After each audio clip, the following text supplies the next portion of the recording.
I guess I'll just start now. I've got too many things that I want to say at the beginning of a thing. At the beginning of a... whatever this is. Oh, right, we're in Olive. Okay, we need to leave. We're not supposed to be here at all. Okay, man, look how green the world is now. It's great. The dolphins are returning to Italy, or whatever. Okay. I need to adjust some of these trees a little bit. They're a little out of hand, but I just said I have so many things, so many places I want to start, and then I didn't start with any of them, and I need to move these windows over so I can actually see the chat for when people show up. What am I doing? Let me share the stream. I need to make like a second channel on announcements just for like, hey, this is a video that's coming out right now. Oh, and I even posted the thing I didn't mean to post. I meant to say like, I was gonna save, whatever. I was gonna save the idea that I goofed the beginning of this stream for the actual stream itself, so it was a thing I could say, which was gonna be the second thing that I wanted to say. The first thing was, man, you ever have those days where you just look at yourself and you go, oh, man. Because I'm doing that right now. I'm telling you, I'm doing that right now. I looked at myself in the camera when I started this thing up, and I was like, oh, look at my hair, look at this. Oh, God. I feel like I look 10 years older than I'm supposed to. I don't know. It's not grand. It's not great. I don't feel great about the way I look right this second. I'm sure I'll feel better about it later. I need to sort of do myself up a little bit anyway. I have the dubious honor of being a pallbearer. But I realize I'm saying this to nobody, or at least it doesn't seem like anybody's joined and said hello yet. But that's not a bad thing, because I'm making these as much for the stream watchers as I am for the video viewers. I mean, I've always done this in a video. You've always had 2-hour long, well, for the most part, 2-hour long videos of me putting a route together. But something that occurred to me while I was trying to put this together was that, like, okay, I'm doing streams now, and sometimes VOD, video on demand of streams are a real turnoff to people. They think they must have missed something. They don't feel like watching it. Although, I would like to think, or I'd like to hope, you must be first, CSX Orion. Hello, welcome, comrade. I don't recognize your username, so are you new to the channel? Welcome aboard. Or maybe you're just a lurker. Not that it's a bad thing. I'm not saying it's a bad thing. I just don't remember seeing your name. There aren't that many of my stream watchers out there, so when I see somebody I don't recognize, it's a funny moment. It's like, ooh, maybe I am growing this channel by doing more videos and doing more regular content and stuff like that. Which is kind of a shame, because I'm going to move the podcast, not the Terminus podcast, but the real, welcome, the Realist podcast onto the Iron Horseman community channel. Mostly because it's something I'm technically doing with the Iron Horseman community, because Glory is part of that community. I'd like to keep mostly single-player stuff on here, and I'm definitely going to move the community playdate streams from the Discord server over onto that at some point. Probably after Local Royale comes back in April. But anyway, I'm thinking about my channel organization. I'm going to have to push people to subscribe to the community channel. I should have put a link in. If I knew I was going to talk about it, I would have. But I don't think about these things ahead of time. I have no plan going into these videos. Not once, not ever. There's your lesson for the day, guys. Never plan anything. I say, having meticulously planned many aspects of this route. But not enough of them. I've planned many aspects. I haven't planned enough aspects. I don't, way back when I made the Tamaros Vale and Anaconda Railway in Trains 2012 and 2006, I believe it was both of those, or it may have just been '06, I had a stack of pages where not only did I have, oh, I'm just trying to make sure I don't go too far with the texturing, not only did I have a route map of the world and what industries were in what places. Of course, those industries were really limited because A, it was '06, and B, I really only understood the basic industries of the game. But that's neither here nor there. Um, I had all of the yard diagrams drawn, or at least quite a few of them. I had all of the like, okay, I'm gonna this is how the yard's gonna look. This is how many tracks there are gonna be. This is where the facilities are gonna be. Now I don't do that anymore, partially because of what I talked about last episode, where I like to do the terrain first. But there's definitely good reasons. There's good things on both sides. I think what Joe just wrote is actually a decent compromise. You want to have your notes. You don't necessarily want to meticulously plan everything, because the issue with, well, obviously, the benefit of notes is that you know where you're going in the long run, and you have a goal you can shoot for. The detriment of notes is that if you have too many of them, you've already locked yourself into something, and either you need to change your vision, and that doesn't mean putting on glasses. You need to change your vision when you go to build the thing, or you need to see. Now I'm really thinking about this town here, because I don't want to leave it just a big empty space. But oh well. If you have a creative burst in the middle of the thing that you're working on, for example, um, for example, the largest example here is the bringing the Geiger Mountains Railroad back, as it stands at the end of the valley here.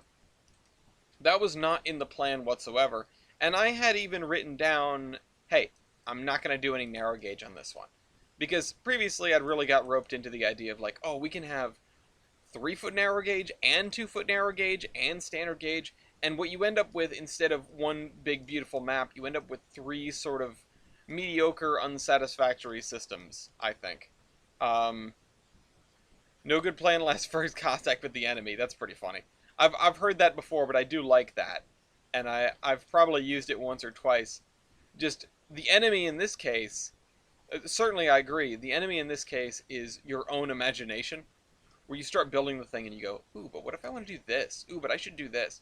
Now, that doesn't mean there aren't things you should set in stone to begin with. Maybe the gauge of your railroad, but don't ask me about that.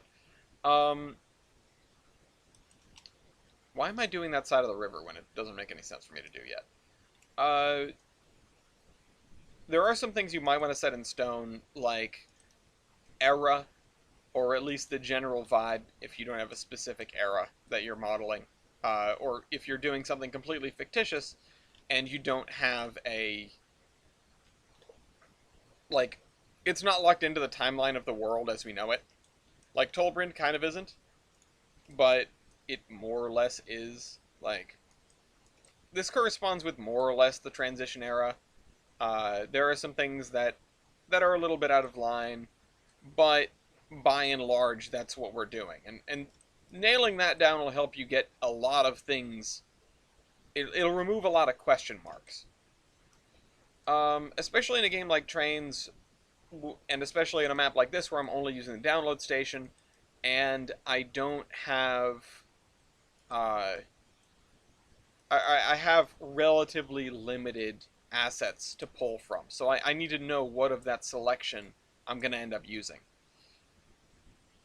It's good to have some stuff nailed down, but when you start building, you're going to want to be able to go, okay, wait a minute, my imagination is carrying me in this direction, and you want to do the thing that you're more inspired to do, not just because it's what you want to do and it's going to make you happy, but because you'll get better results if you're actually sort of leaning into the thing that you're doing.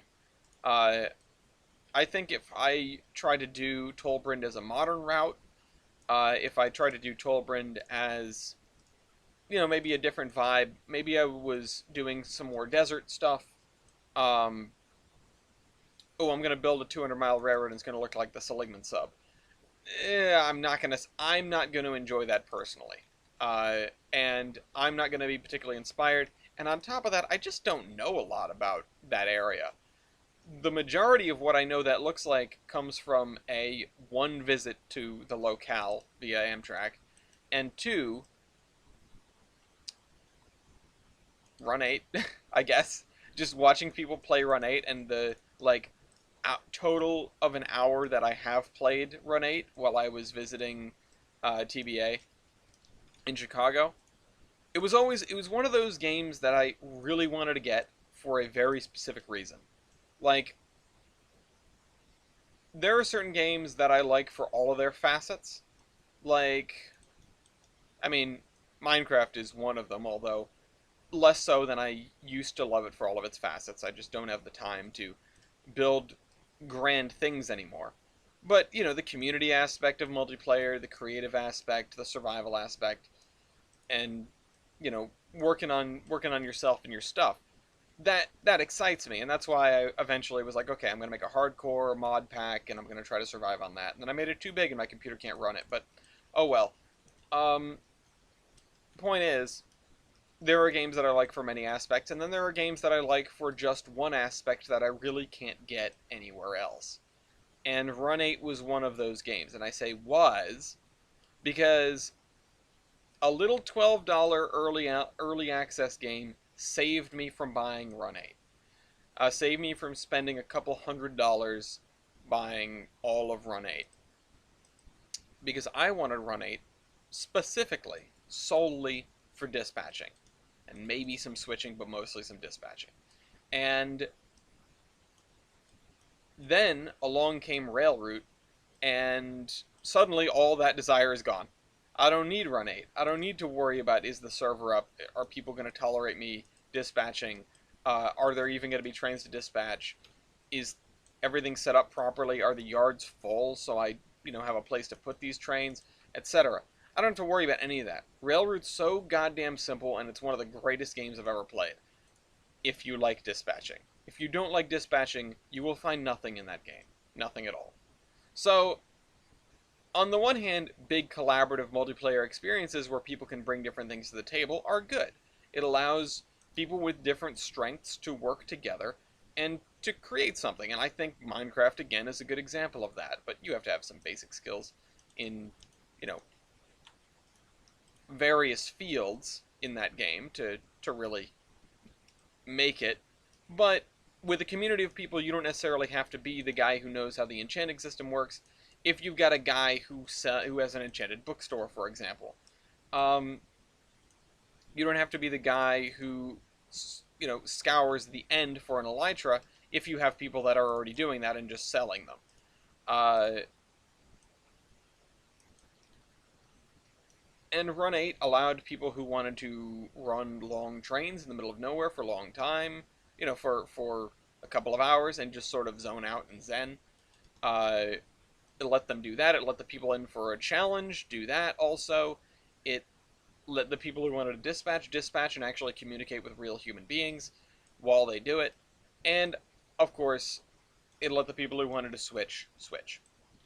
And that was great, except it wasn't great for me. In addition to the fact that I didn't want to do anything but dispatch, the rest of the horsemen sort of played Run 8 on and off, and you would never know if you wanting to play Run 8 would coincide with them wanting to play Run 8, or anyone wanting to play Run 8 for that matter. And you can't really play that game on your own so much, unless what you want to do is run a train, which, yeah, you can do, but you can't necessarily do everything on your own. Which is why I find a game like Railroads Online interesting. Because you think about that game, and you think about the, like building and operating terminal railroads in Train Sim 22. You are one of the rare individuals who builds routes in oh wait, are you talking about Trains 22, the one that just came out, or Train Simulator 2022? Because I see you say TS22, I assume you mean Train Simulator and not Trains, but just asking, because 2022 just came out. So I am with you on that. I am someone who loves switching. It's sort of like my second passion when it comes to railroading behind dispatching. Yeah, so you're one of the rare individuals that actually makes train simulator routes. That's cool. Uh, I've heard that the tools for that are notoriously difficult to wrap your head around. Uh, Community controversy simulator. I mean, I don't know about that. I have a lot of fun in the game. Well, it depends. It depends what your community is and what kind of controversy you're talking about.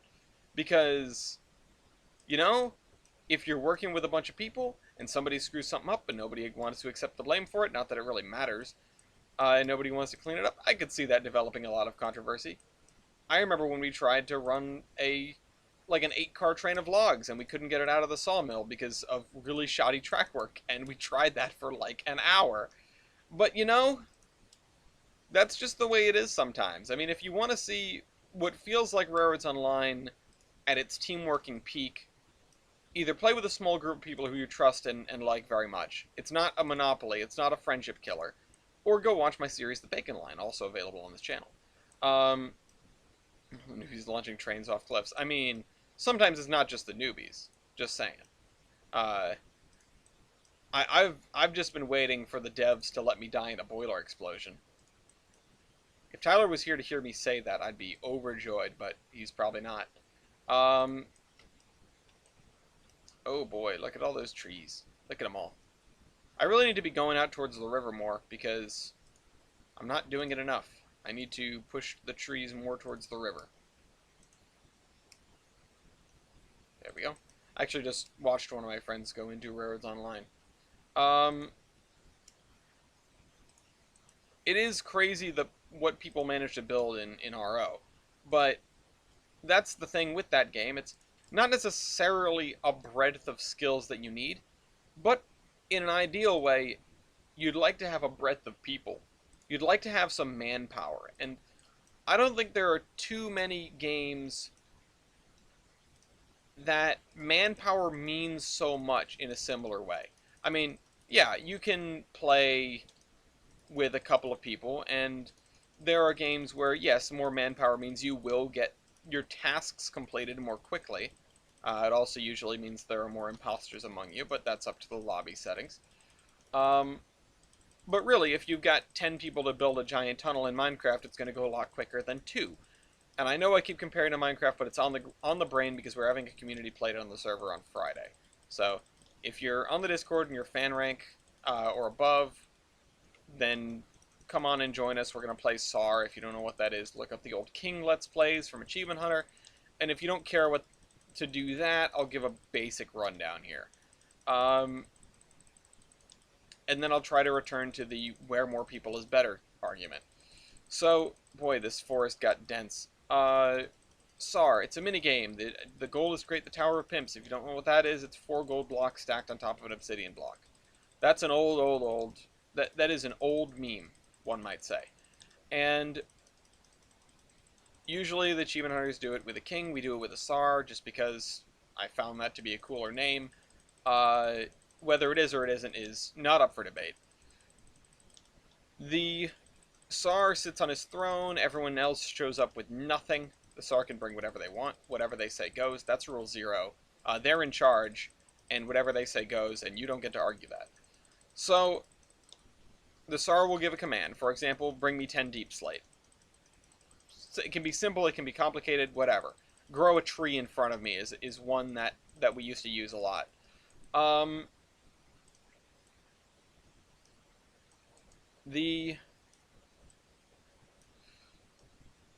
The first person to complete the task gets a gold block. The first person to 4 gold blocks wins. That is the gist of it. That is the super short version of how that game works.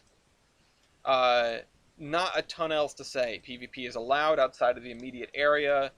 Everyone has one chest to work with that's protected, and everything else they've just got to sort of put out in the wilderness.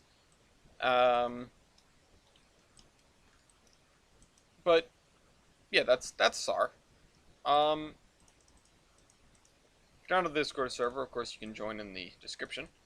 and there's a little blurb in the rules about how to get fan rank. It takes a little bit longer than your average uh, joining a server to talk sort of button, but it lets you into just about everything. There are not very many ranks on the Iron Horseman Discord.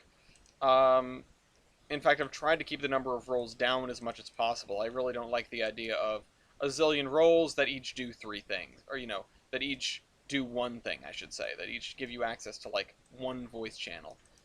Um, I've tried to avoid that. But anyway.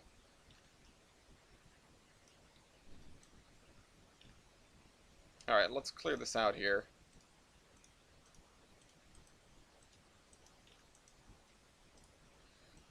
So, yeah, there are games where more people means more stuff getting done. I mean, that's a lot of games. But I feel like it's most noticeable in Railroads Online because, yeah, one person can run one engine, and one person can build track. But minds put together and manpower put together to do, to do more stuff with more than one engine at a time. That is something that once you hit two engines and you can use four or five people effectively, you can go so much faster in RO. That's almost like that is the hurdle that you have to get over. You have to get your second engine. Once you have your second engine, it's like a whole new game. Not the least of which because as a result you can now crash trains like into one another once you have two running engines. Love to live in that forest. The sound of the nature occasionally transit distance. If you like camping, I've got a place for you up here. I was gonna say, let me throw in like a little house then up here, maybe. But there's not a lot of good room for it. This area is too hilly.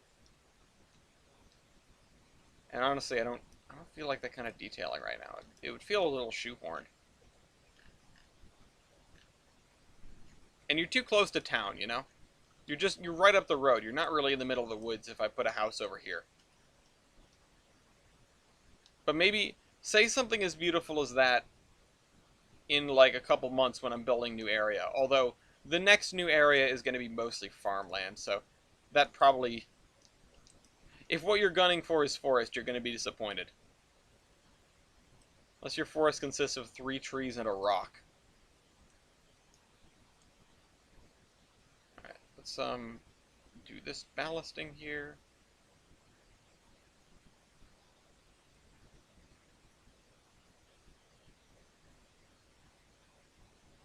The Valley Line has always kind of been notoriously jank, way back to when it was 3-foot gauge.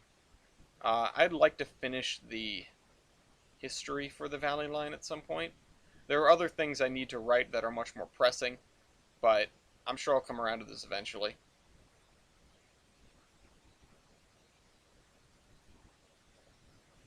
Alright, so the grass widens there, which means I probably have something to deal with over here. Busy making train do the thing. Train do the thing. Wait, Matt, what were you doing? I'm afraid. What were you doing? Train do the train thing. Model train or real train? Or fake model train? How much history have I written for this route? Honestly, not as much as I should have written. There's a little bit. Sorry for the stuttering, guys. There's a little bit that has been written for a couple of the railroads and a couple of towns. Oh, model. Okay. I'm just going to do it like this, because that is so much easier. Am I maxing something out? Anyway. Wouldn't be overly surprised if I was. How much lore has been written for this route? Well, let's see. We have just about the whole history of the town of Olive. We have a good portion of the history of the town of Adams. We have the entire history of a railroad which no longer exists, which is always a fun one to do. I couldn't do your classic Bethesda environmental storytelling because the railroad no longer exists, but it is actually a fairly substantial document, the history of the Everett Lake Mining and Navigation Company. So Everett Lake is a big lake up in the mountains. It's big enough, like a Lake Champlain almost, that it's got barges on it. Um, there's a large city directly to the east called Akron. You have to go by way of this lake, more or less. Well, one railroad decided not to do that. But point is, some time ago, in the 1840s, I believe, the city of Akron decided that it needed a railroad to the west. Now, the point of a railroad to the west in this case would be to well connect it to the major settlements on the coast, etc. And they didn't really, I mean, railroads were a brand new fancy thing at this point, and this was almost a test to see what you could really do with this newfangled iron horse thing. Because, well, between Akron and Geiger City, which is on the tip of the peninsula, I've yet to get there, is a fairly substantial mountain range, and, at least 100 miles. So, it would be the equivalent of building, I don't know, the Boston and Albany, which is about when it was timed. So, the Akron-Macon Railroad and the Everett Lake Mining and Navigation Company both are chartered because they wanted some competition, and they're both going to try to get to Geiger City first, or at least get within shouting distance. The Akron-Macon Railroad has a really easy time, relatively speaking. They don't have like any bureaucratic disasters, anything like that, and they're the poster child. The Everett Lake, on the other hand, is a beautiful disaster in all phases of the game. They run out of money repeatedly. They collapse half of their main line into a canyon. Uh, Half of their board of directors quits multiple times, and they end up just massively in debt to the city of Akron with basically nothing to show for it. So, instead of finishing their railroad, they engage in a pissing match with the barge company that works on the lake. They try to build a bridge to just block them, and a judge comes in and says you can't do that. So they build a barge with the rails on it and swing it in and out of place as a bridge. That pisses them off sufficiently and still lets them through, I guess. But that's that's part of the story. The other part of the story is that instead of building their railroad to the town they were supposed to end at, which was Macon in the middle of the hills, they built to a giant coal mine instead, just to make some money. Um, I don't know. That entire thing is built. I think it's written. It's like an 11-page document. It's not actually that much, but it's a lot of sort of railroad tall tales and hijinks. Everyone's favorite.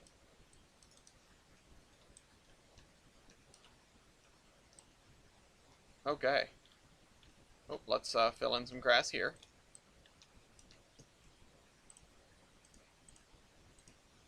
We're getting quite far along now. It's only 7:30, and even then I started late. So we're making good time, good progress.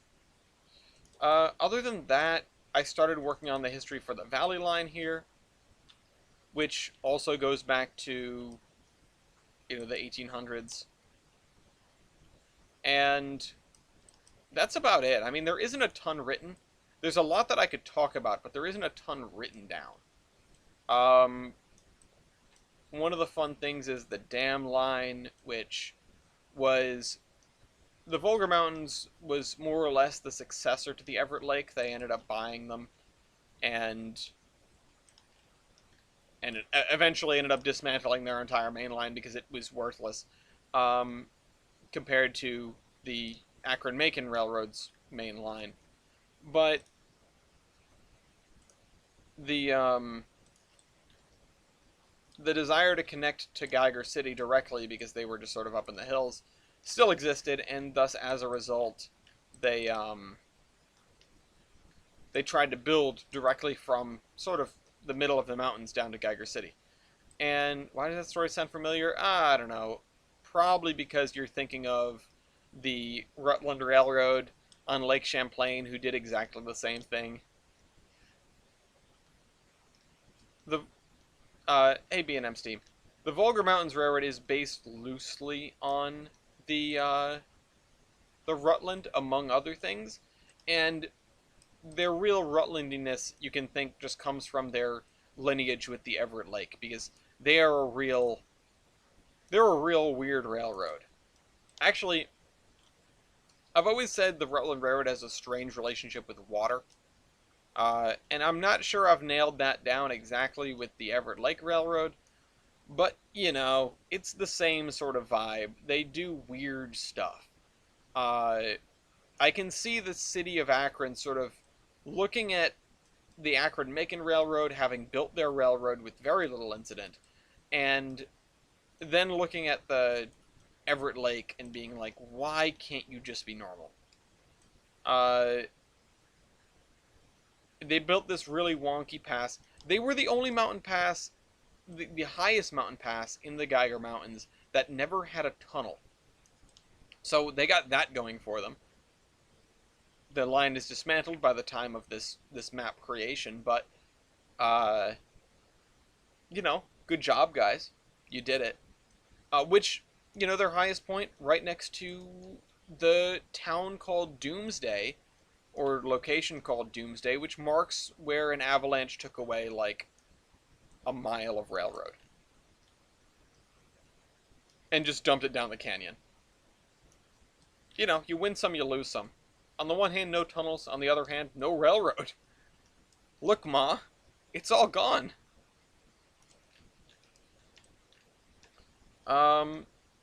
In a way, that sort of reminds me of the Desert Line. Although, the Desert Line, of course, famously has a zillion tunnels.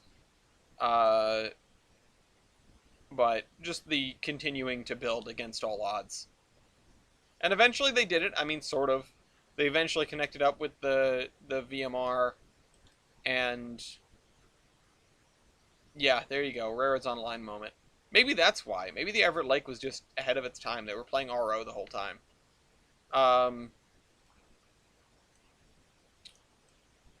Just so you know, you can roll things out onto the ice, the frozen log pond in RO, in case nobody's tried that yet. Alright, let's fill that in there. Okay, we're getting there. We basically got this side of the river all taken care of.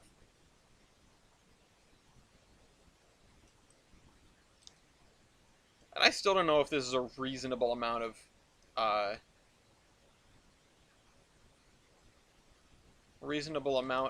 residential district for the amount of industrial district we have. Although it's not unreasonable to think that the Geiger Mountains could be... Yes, can I help you? Okay. Unreasonable to think that the Geiger Mountains would be bringing... let's see, Cuba... Oh, I'm actually not... Oh, is that currently the Black Hill Central? Hi, guys. Because I, unfortunately, have never been there, although I would like to go there someday. What? I thought I heard the boy. No, he's not coming. John since he said that you can pick him up with us and stuff. Okay, yeah, that works. Also, my mom wants us to be there a little bit before 4 because she can't bring the shirt tonight. Okay, I will do my best. I just need to get up early then. Yeah. Just to get work done. Yeah, I mean, do you have lipstick on? Did you just leave a smooch on the side of my face? Mm-hmm. Hold on, let me look. Oh my lord. So, yeah, I would like to get up there someday. Oh, They also have, I think, the largest active rail-locked steam engines, which are always fun to bring up. I love you. Which are always fun to bring up during, like, Zombie Train Loco Royale. the one time a year. Can I have like a tissue or something? It feels weird on my face. Uh, After the people see the boy. okay. I normally wouldn't be so demanding like that, but it's your fault. Hi, Lafayette. Don't lick the lipstick. It's not pet safe. No. Well, just remember not to give him a kiss. Claire. It's always fun to bring them up because it's like, yeah, they would be great zombie train engines. They're nice and powerful. Oh, how do you get them out of the main line? Oh, no idea. Yeah, how far is the Black River from the nearest active railhead? Like, how many miles would you have to rebuild to get a Black River engine off the Black River, Black Hills Central? Don't mind me. I'm just gonna. I'm not minding you. I keep saying Black River. They don't have a problem with that. They're not rail locked at all. Vert's gonna come in here and yell at me or something. I need a face cloth. I don't want to know how it looks now. I'm sure you guys are gonna laugh out of this.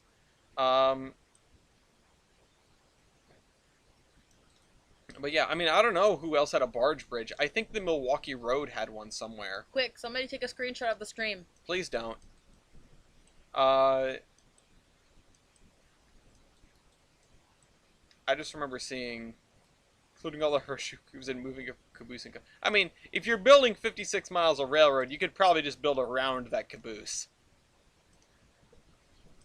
I don't see how much of a problem that could be. This is gonna be cold.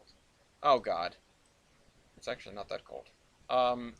Saying 56 miles of railroad and moving a caboose is like saying murder, arson, and loitering. I ran out of makeup wipes. I'm sorry. What is this? It's a wet rag. Oh, okay. I thought it was a baby wipe. Not that I would have been offended by a baby wipe, but I am not a baby. You're my baby. That's fair. You need to take a shower. It's not gonna come off that easy. I got enough off. It looks like you have a rosy cheek. Well, I do have a rosy cheek. If it's not gonna come off, you can stop. I'm trying. Yeah, I got a little bit off. Oh my God. What? I love you. You're not gonna do the Wednesday Addams black lipstick at the funeral? This is a lot of work for you. I thought you were testing lipsticks out. No, Oh, whoops! That's this texture right here. I was wearing. I was testing out the lipstick my mom got me for Christmas, Gotcha. and one of the lipsticks has a dark color to it, but it doesn't have a dark pigment. Gotcha. So I put that on top of it. So I want to have. Is it a cord? Okay. I want to have some sort of like almost like a rock outcropping here, and I know this is not the right texture, but it doesn't look half bad for what I'm trying to achieve. And at the end of the day, it doesn't matter what it says on the tin, it matters what it looks like. Speaking of which, I need to run back down to the mouth of the river to grab some grass. There you are.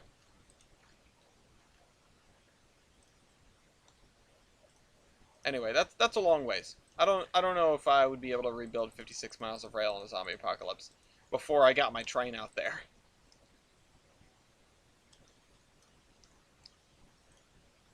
So, what the heck was I saying? I don't know. Looking forward to the next Railroads Online update with all the physics. I mean, I am on the one hand. On the other hand, I'm not looking forward to it at all because it's going to make life so much harder. Especially for the folks playing on their own. Oh, there goes Weibold into Railroads Online. Are they playing together? Yeah, they are. Hey, that's fun. No wonder where everyone is. 25 miles in Hill City, the closest speed line. Sturgis. Sturgis. I remember Sturgis from Fallout 4. Fallout 4. Wicked Pissa Edition. You know what? That's upsetting that it doesn't quite meet up there, but yeah, yep, I'm gonna fix it. I'm gonna fix it. And I also need to fill in these little holes right here. One, two, three. Oh, four. Right there. So yeah. I have to tidy myself up for this next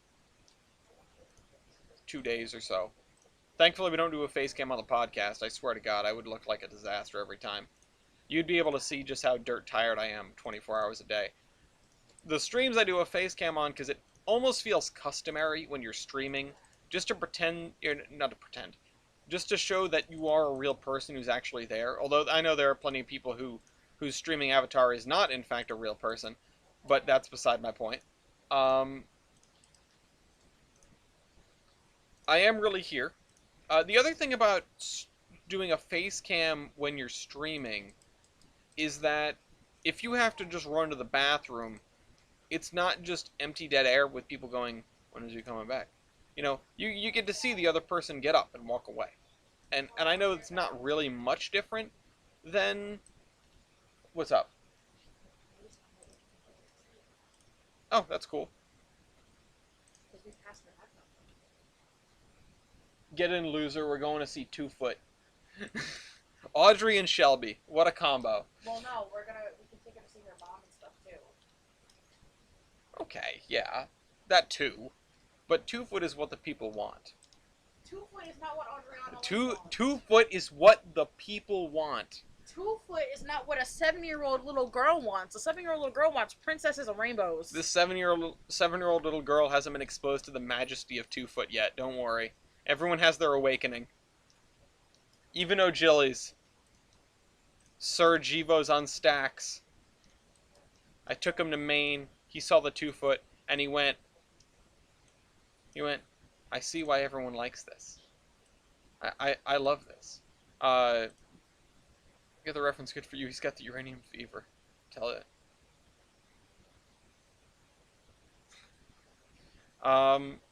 Oh, I missed your other comment. I've been looking on eBay for HO Pullman cars. Great Northern Dining Car. Are you going to... Okay, so you're looking on eBay for stuff.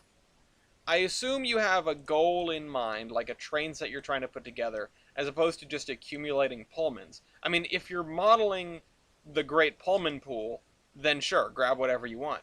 But I'm curious, are you looking for specifically a Great Northern thing, or Great Northern adjacent things? Or are you... Yeah, no, I know what you're... Uh...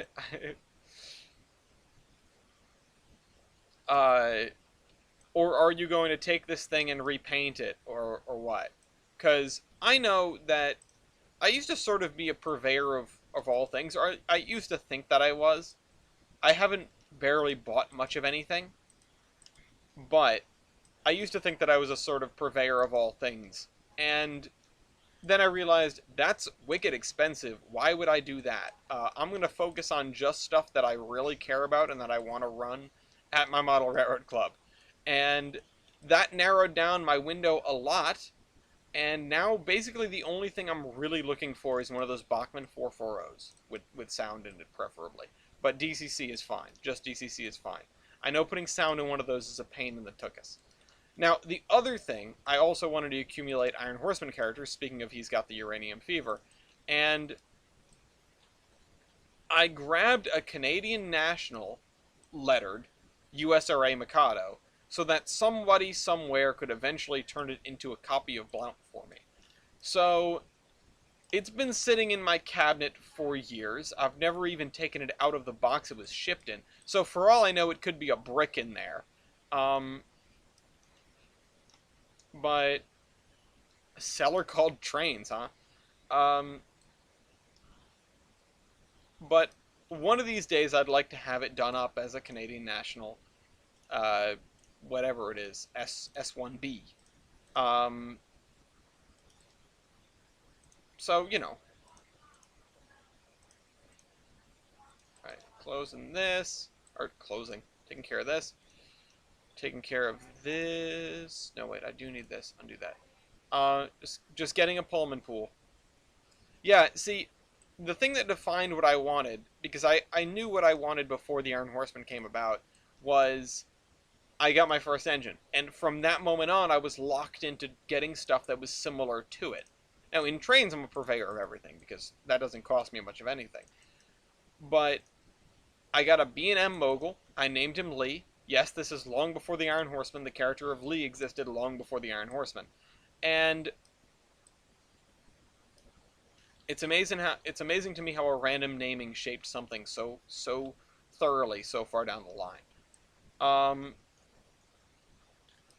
I may have gone overboard with the trees in this area, maybe just a little.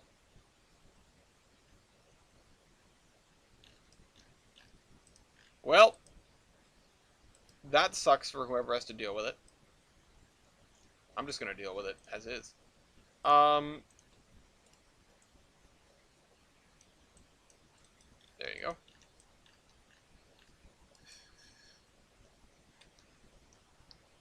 Where did I get the mogul? Ah, I got it at the Appanog Hobby Shop in Warwick, Rhode Island.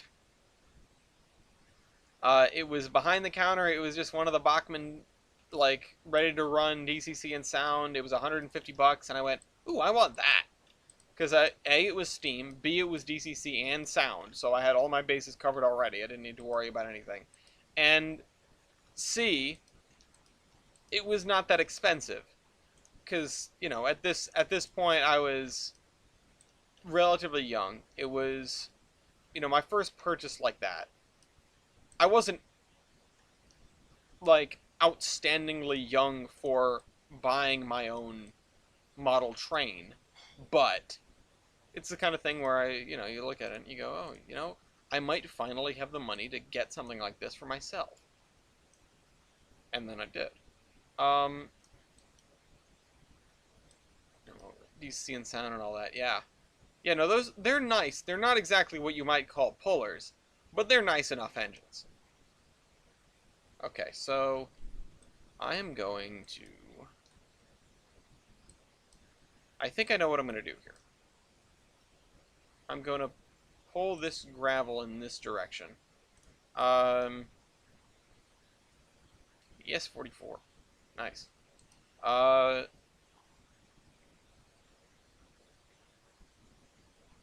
One of the acquisitions, though, I would like to have. Every time I walk into the Appanog Hobby Shop and they've got all the locomotives on the wall, I see the 2 or 3 perennially living there D&H things. And it's usually like a couple of Alcos and maybe a shark nose or something. Actually, I'm not sure. Maybe like it's usually a couple of Alcos. And I go, oh, if I could have some D&H stuff. Because D&H stuff is awesome. I mean, D&H, don't get me wrong, I will never stand by the idea that it's good style. But the D&H, by and large, are the railroad gods of style. They span the spectrum from the most beautiful and beautifully painted locomotives to like the weirdest, dumbest, most awful looking aesthetic decisions you could possibly make. And yeah, I'm talking about inset headlight on a Challenger. Do I think that's really cool? Yeah, I think it's really cool. Do I acknowledge that it's really dumb looking? Oh yeah.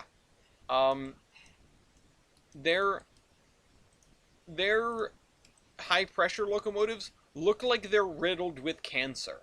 There's no two ways about that. And yeah, no, it's gorgeous in a certain sort of way, in a certain sort of light. But man, you call them the gods of style and everyone looks at you funny until you go, well, I never said good style. Except if you look at those diesels. Oh my god. They did, and I'll say this. This is my hot take, the hottest take I've got.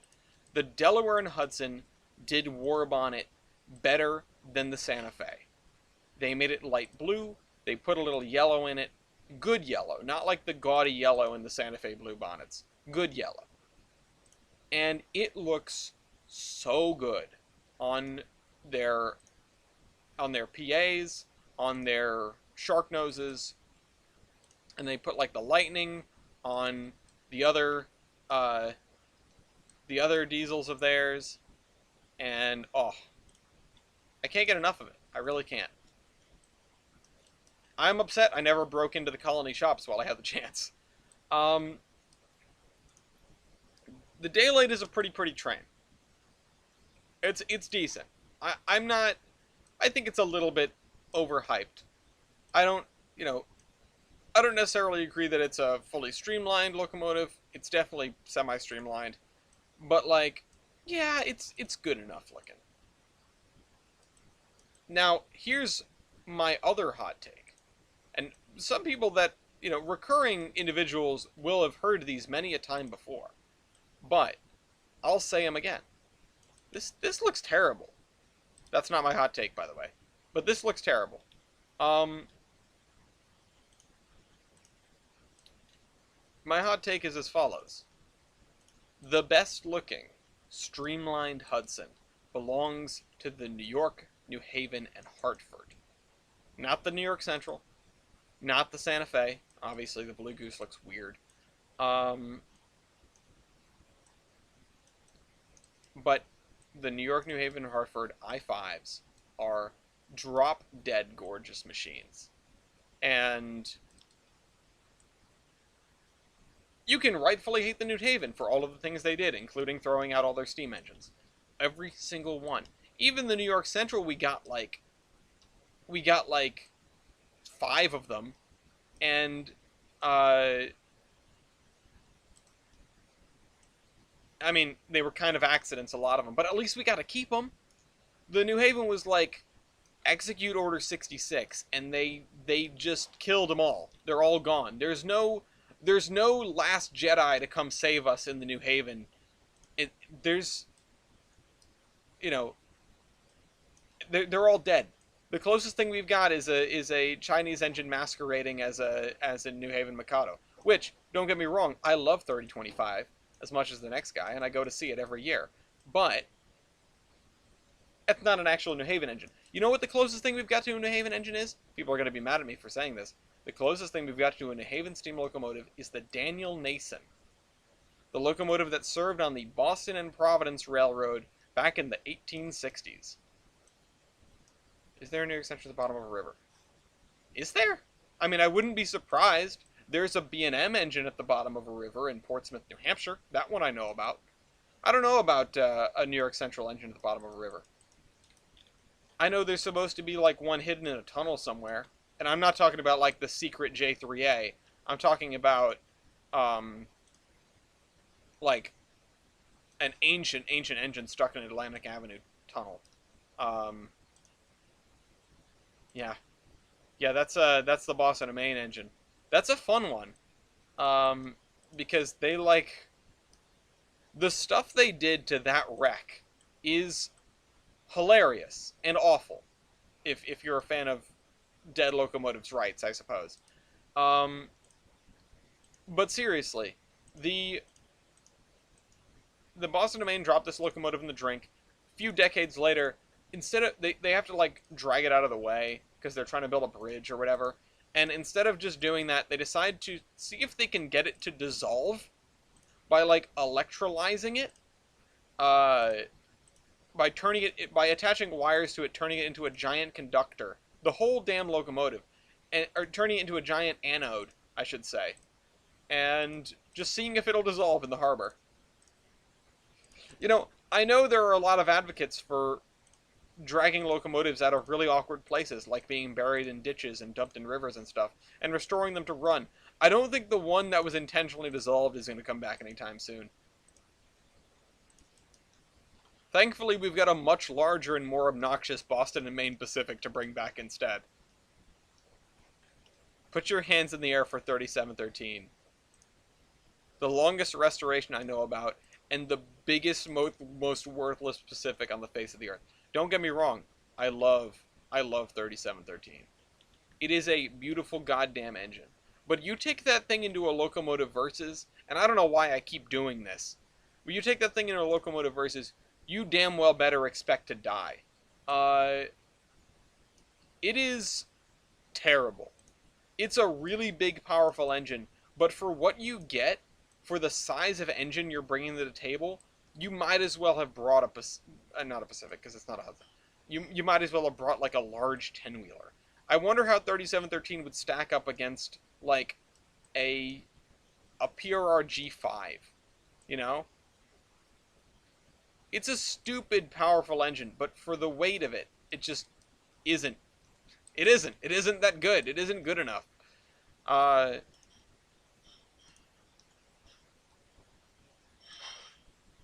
so you know, it's like they went to Lima and just were like, "Can you give us a big engine?" They're like, "Any other qualifications? Yeah, can you make it a Pacific, please?" Okay, sure. You know, are you going to pay us? Yeah, of course we're going to pay you. And they walked into the place and they're building the biggest, dumbest Pacific ever created. And the Boston Maine goes, no, it's not good enough. Make it bigger. Make it bigger. Add more. Uh, when you're building your rocket and Kerbal Space Program and you can't tell if you have enough thrust, so you just keep sticking boosters on it.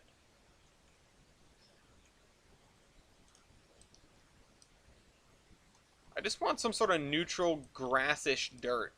And this doesn't look very good. Oh, that's cool. I live... I work practically across the street from the old Rhode Island Locomotive Works. Not that that counts for anything in anybody's playbook. Uh, the Rhode Island Locomotive Works. Wonderful purveyors and creators of such things as... Uh, cars. They were definitely more famous for their locomobiles that would be cars than their locomotives. They really only hit the nail. Oh crap! They really only hit the nail on the head with a steam engine design like 3 or 4 times, and most of those were shipped out of the country, and the ones that remained are the CNS consolidations. Which I've gone to visit the survivor there, over in Idaho Springs. But you know, I'm in 482s of all estimations. Yeah, I mean that's also true.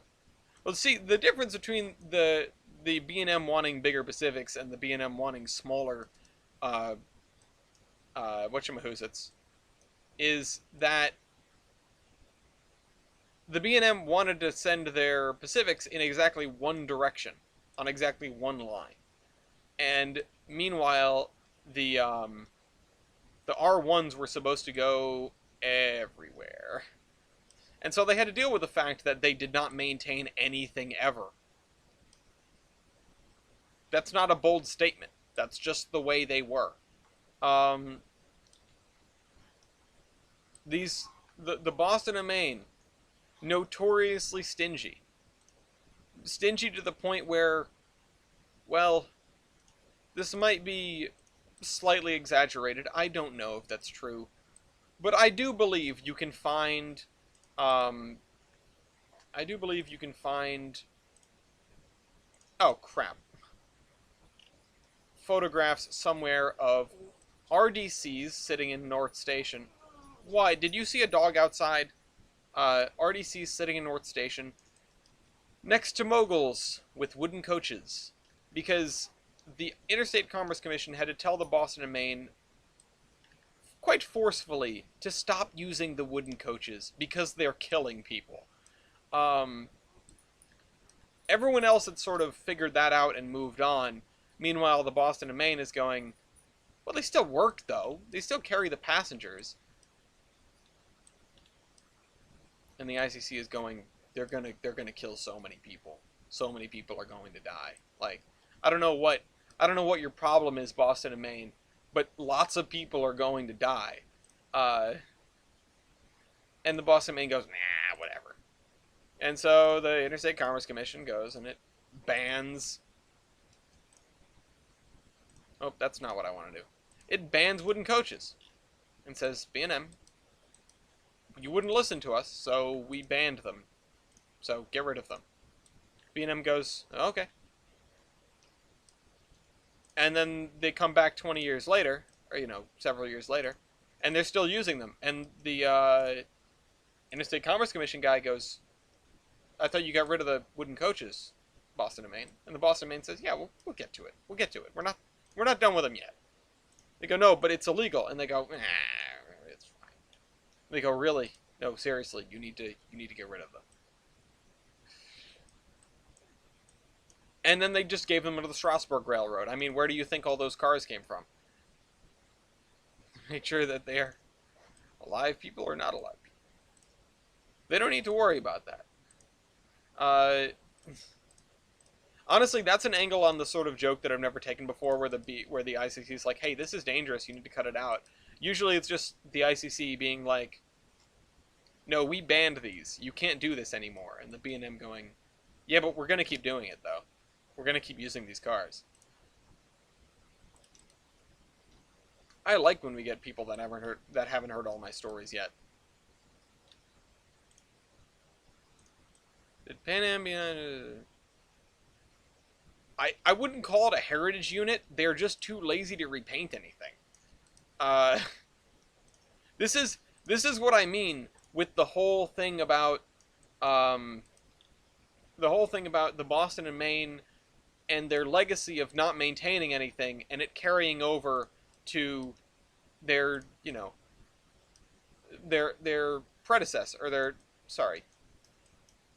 successor rather. That I don't There is nothing in the world you can tell me that would convince me that they were painted that way on purpose. In fact, I find it incredibly hard to believe that it was anything but, oh, well, they're in B&M. We're just going to leave them that way. No, we're just going to, we're not going to, we don't need to repaint them. Why would no, we don't need to do that. What are you talking about? This is ridiculous. Pan Am, the only reason Pan Am is about to get gobbled up by Class 1s is because they spent their entire life following the B&M mentality to a T, except they went way beyond that T. The B&M kept a functional railroad despite ignoring its physical plant every 6 ways from Sunday. Pan Am was basically uncaring about actually being a railroad. They were just sort of like, well, we're making money right now, so I don't see what the problem is. But yeah, but use that money and reinvest it in the railroad. Why? It works. Like the if it ain't broke, don't fix it mentality shouldn't extend into regular maintenance. Are you going to give me a stern talking to? ICC man gives them a fine. B&M guy. God damn it. Crap. They figured us out. Okay, I'm gonna put actually dirt. See if I can put dirt down here. This just needs to be detailed up a little bit.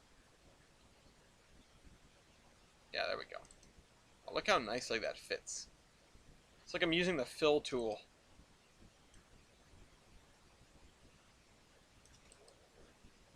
Okay. That worked way too well. Oh, the dog's coming back. Here he comes. There's definitely another dog outside. Oh my god, you sound like a dying cow. What is your problem?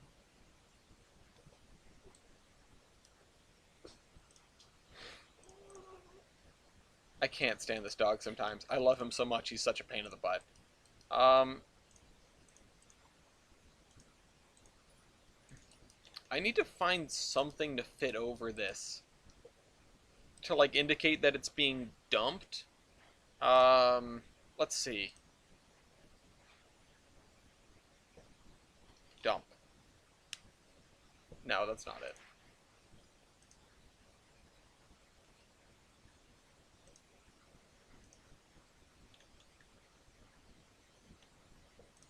Oh, what about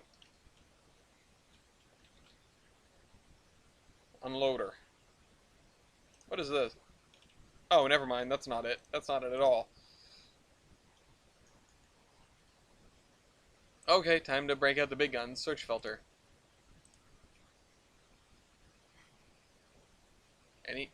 Anytime you want to fit. Oh, whoops. about to say anytime you want to finish that animation, but the thing was off the side. Uh, beautiful one now. B&M Blue is pretty. I'll say that much.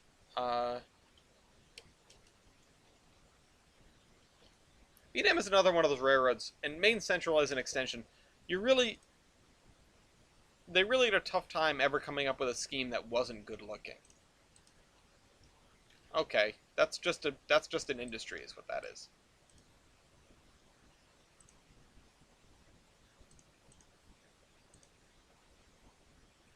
How does that? What part of this says unloader? Okay. All right, time to break out the even bigger guns, the download station. Manage content. Unloader. Let's go download station.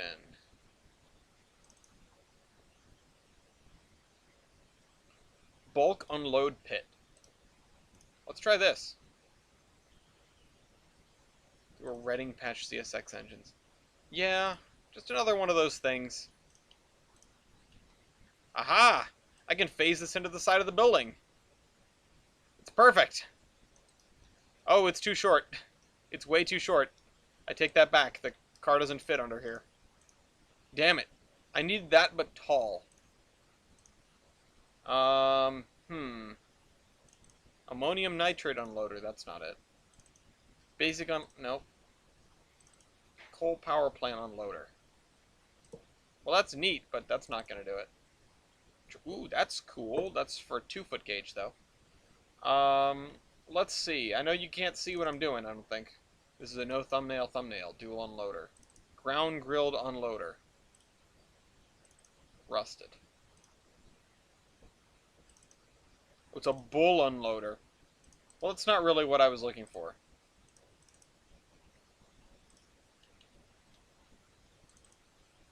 IKEA unloader? Ship unloader. Silica unloader.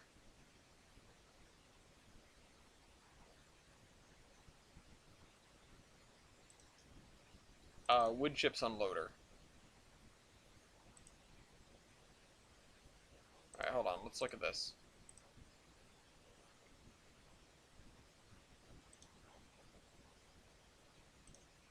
See, that just looks way too big. I need it to be much smaller and like, uninteresting. Let's try this. What about this? This is not supposed to look the way it's going to look, but Western Mar... Oh, crap. Never mind. That's huge. That's enormous. Get that out of here. Coal unloader, coal unloader, wood chip unloader. Nope. That's just an industry. I need something that's not just an industry. I need something that looks like an unloader. That's the important part here. Plastic granular unloader. No. Movable. That's for cows. Let's try this.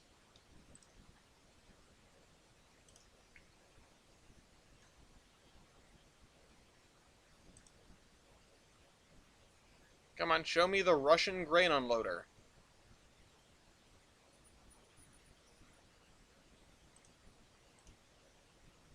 That is definitely tall enough.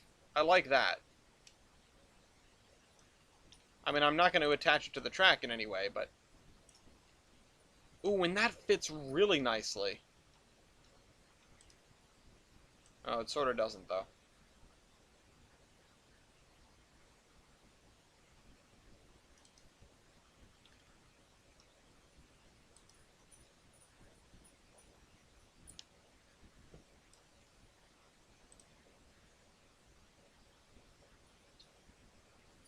Yeah, no, it would just be a grate in the ground, but all of the grates in the ground look really bad.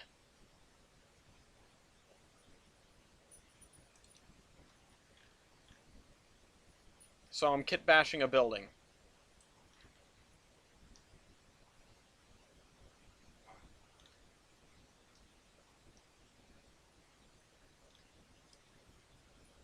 mean, it still looks kind of bad, but whatever.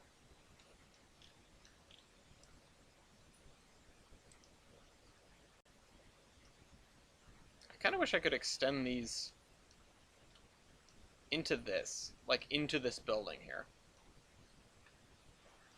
I wonder if I could get away with that.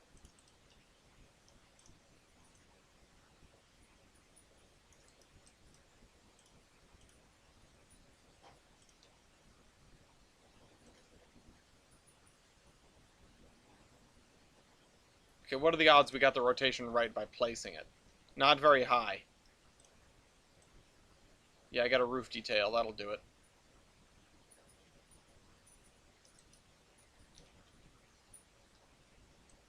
I want... No!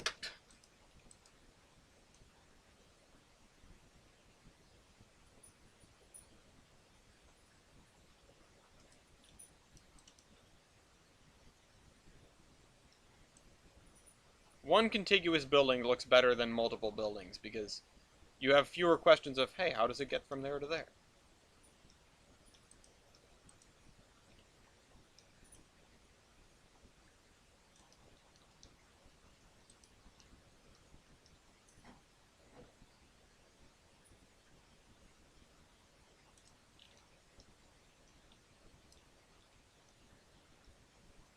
I don't really like doing that, though. Roof detail. Now, if only I could slide this a little further over. You know what? I can probably add some sort of warehouse connector.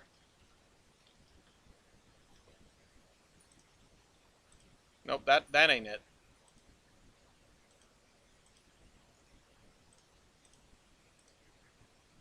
You call this a small warehouse? Oh, right, because it is.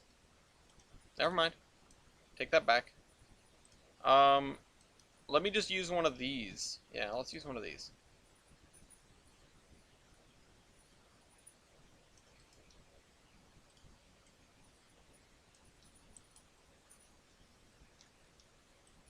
Everyone loves a good building kit bash. Okay, but let's not set it up so that the windows are half clipped through the building.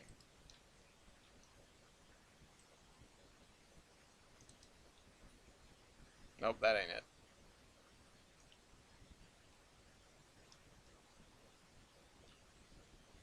Oh gosh darn it. They're not even the same on both sides.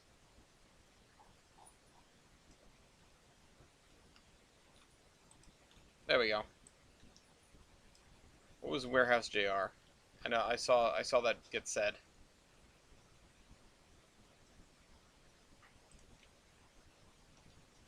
Oh hey, now Tyler's here. Hey, let me die in a What's up? Hmm? I was about to say now I was earlier in the stream I made a joke about please let me die in a boiler explosion or I was online. But Tyler wasn't here to hear it, and I made a joke about if only Tyler was here to hear it. And now Tyler's here to hear it. What's up? Thank you. Can you give me some water, please? Not from the toilet. No, I'm gonna go to the basement. Okay, you just... I asked you for some water and you turned on the bathroom light. I got concerned. I wasn't sure where the water was coming from. Okay, so we're going to have to put some semi-trailers in here. This is looking better, I guess. I definitely should build something that connects these two buildings. The man, the myth, the legend is right.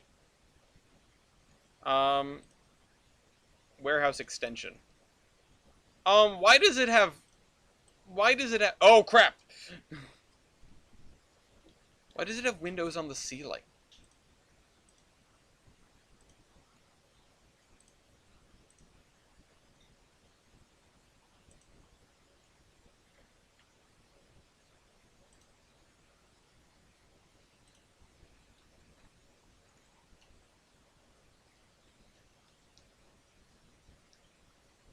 I kind of wish this building didn't have a platform on it, because that would be great to use. Although, maybe I can use it even though it has a platform on it. I'm just going to ignore the fact that it has a platform, I guess. Stop doing that. Okay, important question. What is the rotation of this building? No, I don't want to roll it. 196.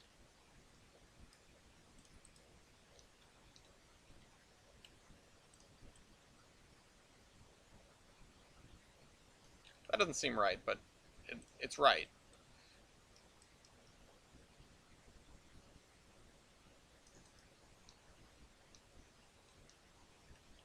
Oh, you know what? Here's what I... Oh, crap, I've done it again.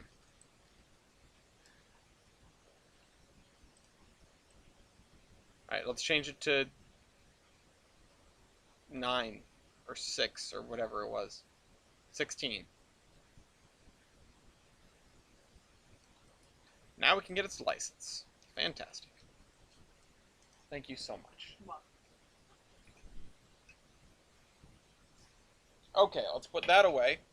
It's 8:21, which means we're an hour and change into this. It feels like I've been going at this for longer, but I've sort of slowed down a little bit.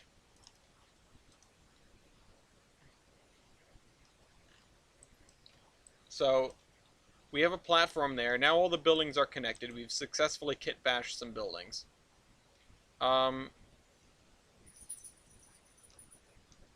It would kind of be nice if this was still connected by something other than this little storage area. In fact, nope, that's not going to work. I need to grab it from over here. If I pull this out a little bit so that the platform is there,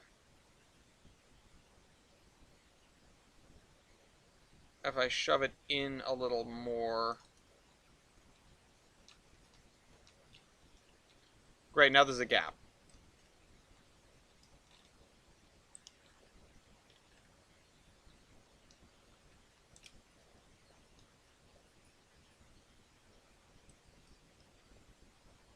Come on, let me do this.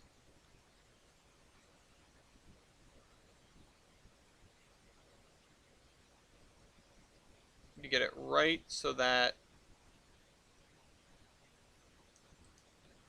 Okay, there we go.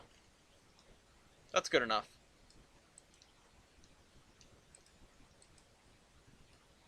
Let's also do this.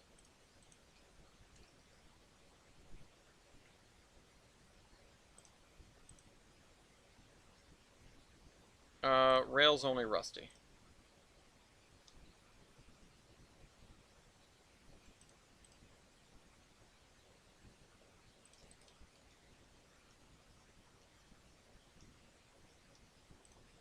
There you go. Orion, you've got the picture.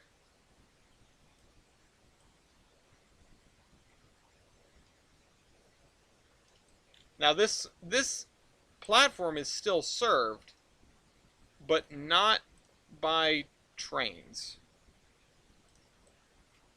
So, there you go. In fact, it would probably tie into there, so I'm just going to do this.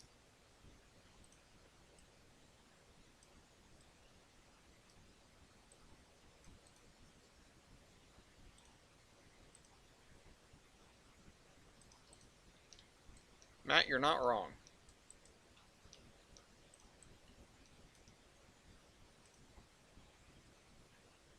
Oh, guys, it's a 3-point switch. Okay, let's sink that in a little bit. Let's let that sink in.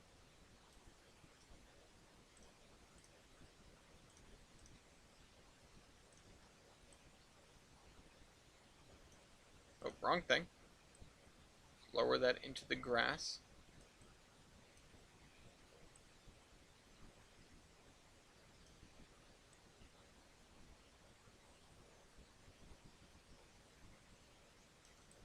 There you go.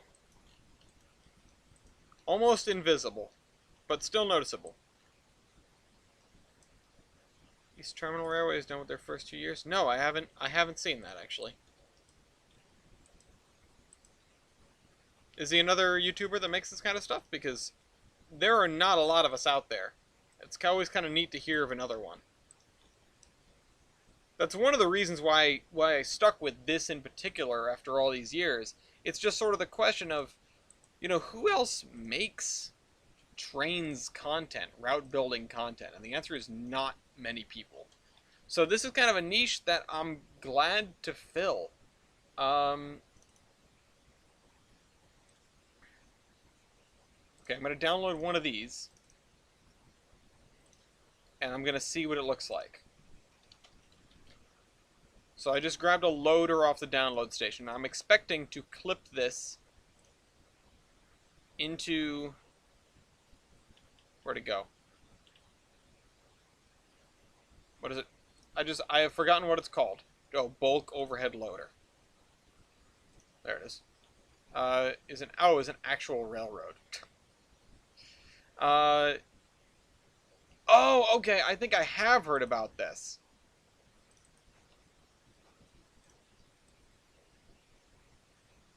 Okay, yeah, I'm definitely gonna clip these in here. Which is so cool that that's just a thing that people decided to do.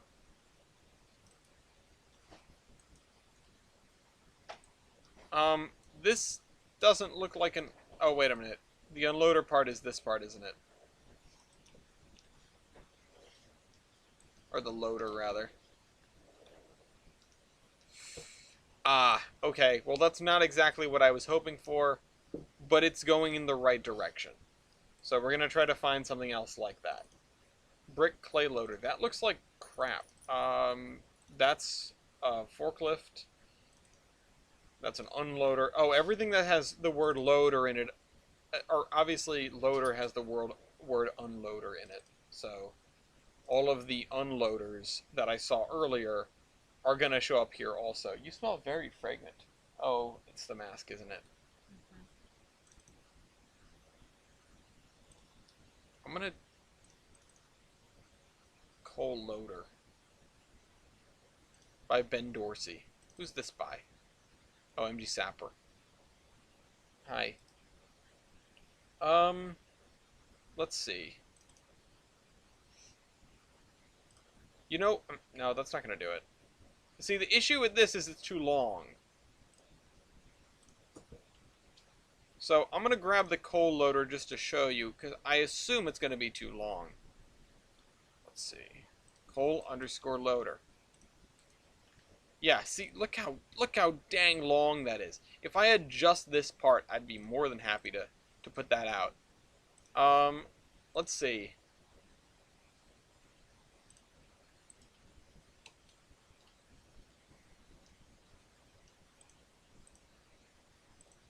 It's scrap, so it's got to be like a hopper looking thing.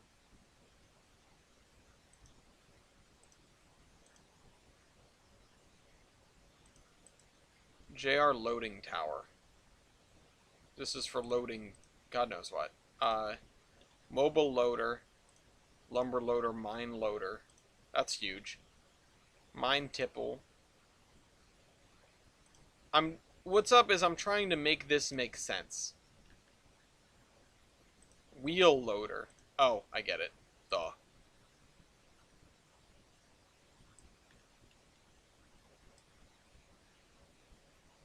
Matt, what the heck? Okay, back to the list of loaders, because none of these are going to help. That's humongous. We're not doing that. Bull loader. So we found the loader,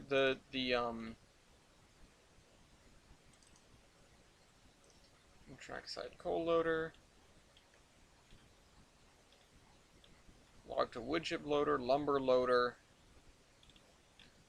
No, I think... Or, no, that ain't it.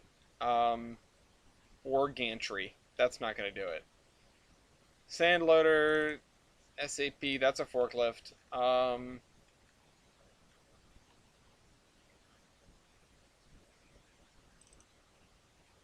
Wood chip loader interactive with effects. Okay. And there's nothing here labeled scrap loader, huh? That would be right over here. No scrap loader. Okay. Put that on your Minecraft character. No. This is Dragon's Pass stuff. That I don't need. Okay, okay. We're gonna find something. We're gonna find something. We're gonna stop just staring at this and we're gonna find something. Let's see. These are a bunch of loaders that are a bunch of different colors. Which one is this one?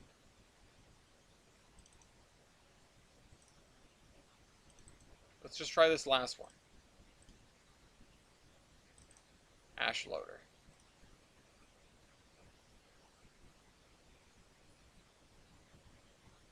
Because I think... Why? Because why not? Loader 1, loader 2. What was the thing I just was looking at? Oh, bulk overhead loader. See, I think it's too long. It sticks out the other side. Would be great if it weren't for these things. Excavators and wheel loaders. Yeah, and that would be the normal way to do it, but in this case I'm trying to load from the building. So I need some sort of overhead loader like this. But I can't find anything small enough. This is one of those things where I wanted to... I just threw down a couple buildings, and it ended up being way more than I could manage.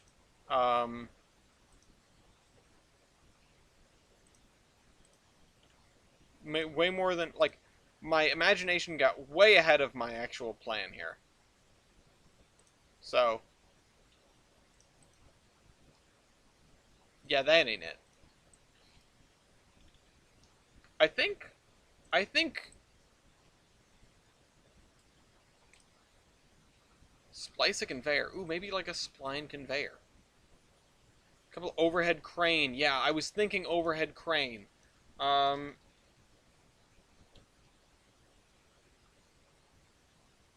30-ton overhead crane. That's not right.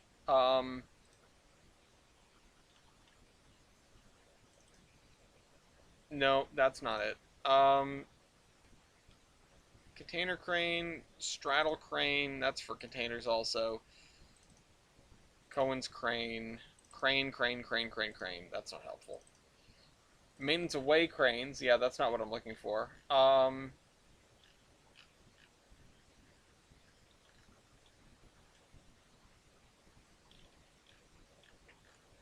Maybe gantry crane. Gantry crane 2.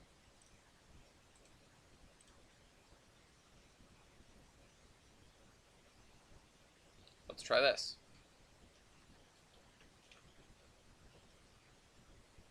Industrial gantry crane. No, that ain't it.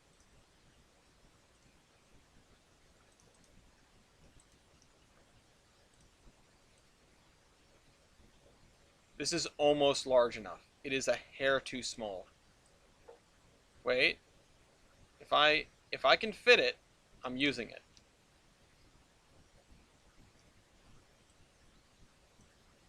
I'm using it.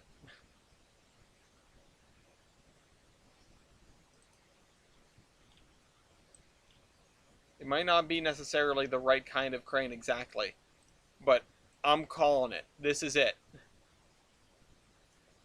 And in fact, I'm going to slide it back to here so it indicates where the loader exactly is.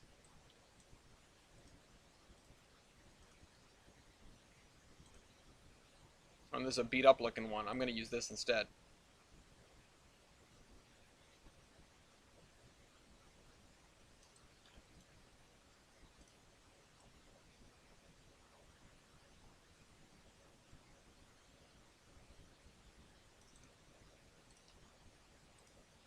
Okay. So there's a gantry crane.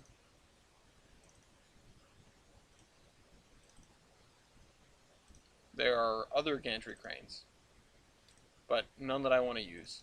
Let me just double check. Yeah, there's the static industrial crane.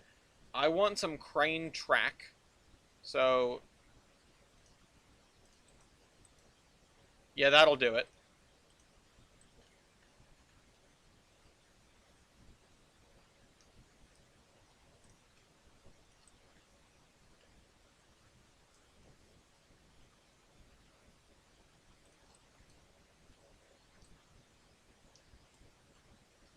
Oh, right, yeah, I should extend this down to here so we can have, like, a pile of junk. Hello, Kaiser. Everyone needs a good pile of junk.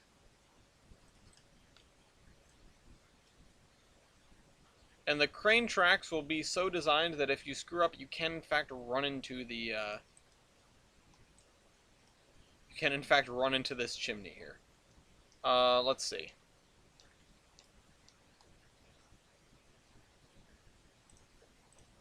What about some sort of hopper?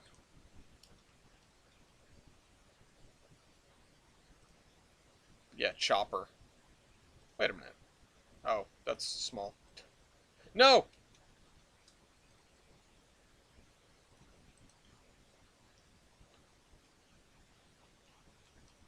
Industrial bulk storage metal hopper.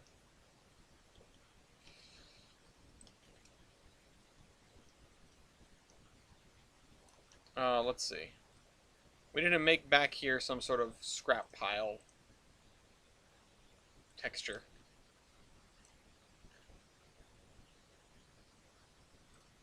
Who needs a Daniel Nason? No, you missed the conversation about Daniel Nason earlier. Daniel Nason, the only surviving New Haven locomotive.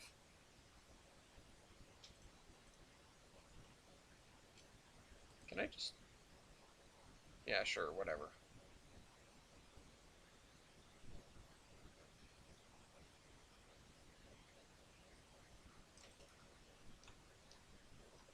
See, Daniel Nason is a polarizing thing in this community. You never know how people are going to take it.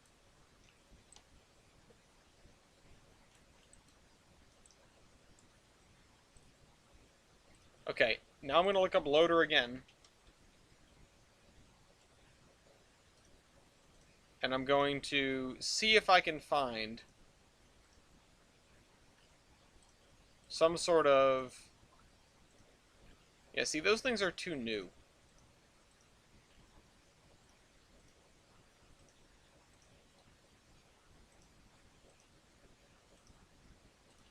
I'll just put this over here. Oh, no, I've done it again. Okay, I need to stop trying to do that. Let's just put down scrap pile.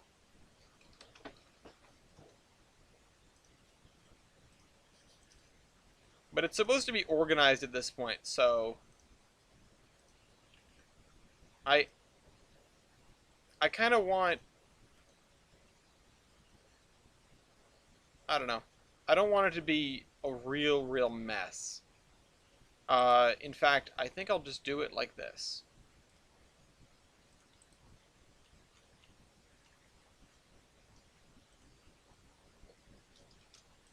I'm going to keep placing it until it comes out at an angle I want. There we go. And I need some other kind of scrap. There we go.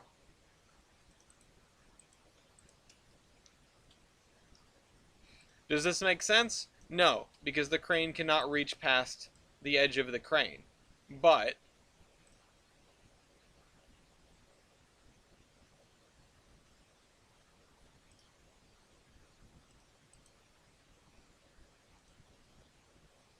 it makes more sense than it did previously.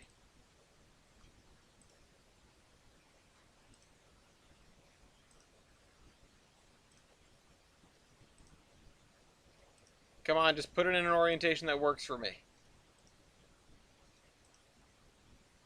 Okay, I am shooting for a relatively narrow window here, and I'm literally asking randomization to help me out. There we go. Okay, so we've got crane stuff. And you know what? We'll say that it goes out far enough to hit the piles of scrap. Now, I do need to work on this slightly, and also I probably should paint this line a slightly different color of asphalt.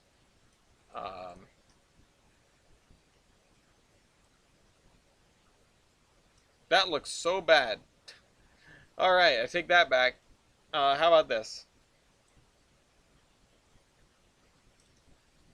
Yeah, there we go.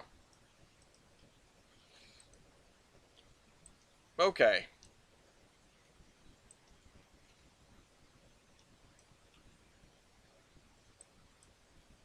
That is looking better than it has previously, although it still looks nothing like an actual metals recycling facility. This is one of the things where I really need to concept what industries I want and then figure out what they look like and then actually put them in place. So the next thing I'm going to do is go back to Olive so that I can steal part of the city dirt. Oh, I'll have to think about that one. Um, I'm going to steal part of this area here. In fact, I'm going to steal the whole thing, and I'm just gonna take it. I'm just taking it. I'm shamelessly stealing. Thankfully, it's from myself.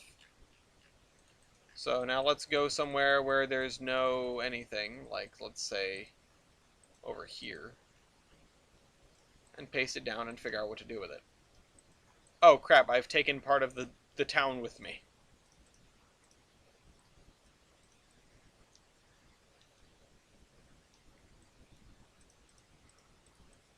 Okay.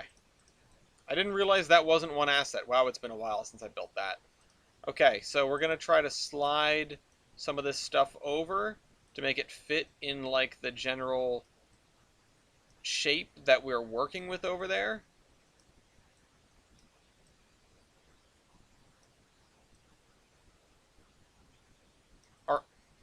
Are any good shipwreck props for trains? Okay, so depends on what you're looking for, but I'm gonna go in and look at something real quick, and you tell me if that helps at all. Okay, so now, hello, comrade. I'm gonna grab this. I'm gonna make it add objects. Oh, we're gonna go down here. Scrap metal places are a lot of fun. Okay, so it needs to be 2 tiles thinner and longer. So before I do that, let me show you my shipbreaking yard. Because there are some of these older ships that you can use as shipwrecks, because they look kind of lifeless. Awesome. That's fun. It really is fun to see what old programs will still run on. You never know. You never know. Okay, so I'm going to grab this section. I'm going to paste it like right here.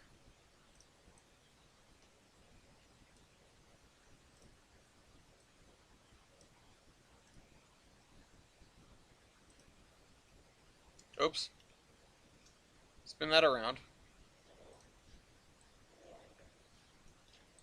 Hi, my love. Can I help you?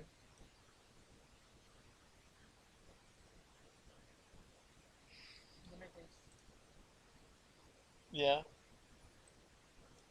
That's your face? Mhm. I should have known that creeper was too pretty. Man, I'm pretty. Okay, we're gonna grab this stuff. I'm really just making a giant pile of scrap over there. Where are your Hesper and Luther little drawings? I wonder what of those, like the documentation for those ships still exists.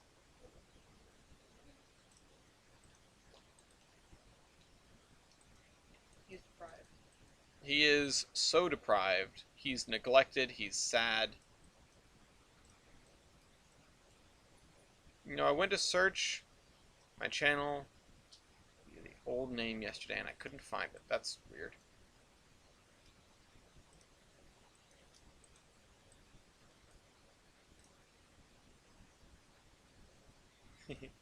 Yeah, scrapyards are the bomb.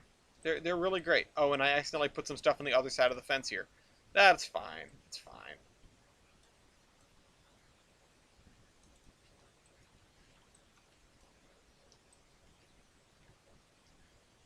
And I think with all the scrap assets we've got, it's actually really easy to make a convincing scrapyard that doesn't look too terrible.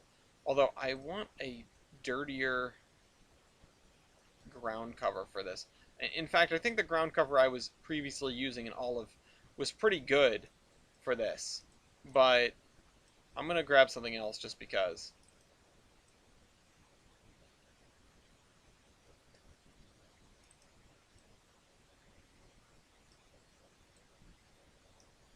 There we go. Now it looks a little bit more convincing. And I can finally put this back.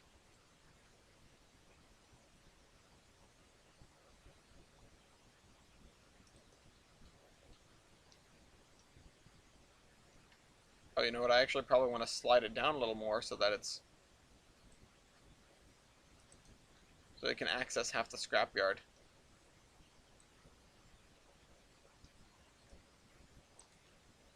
Well, there we go. We got some scraps. This place is coming along.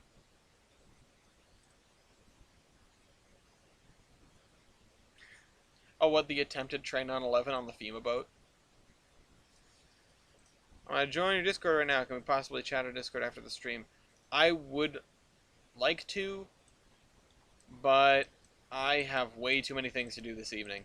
Um, you can always just poke me in DMs or ping me in the server, and I'll be more than happy to say hello. Um, yes, 2020 news. I mean, that was a funny, that was a weird but funny episode in the saga that was 2020. It was almost like a breath of fresh air to see someone doing something that wasn't so totally terrible and morbid. A guy derailed. I mean, he did it for terrible reasons, but a guy derailed uh, one locomotive and one car, trying to crash them into a boat. Uh, I don't know what can you say about that, really? Hi, my love. Like, Can I help you? no. Okay.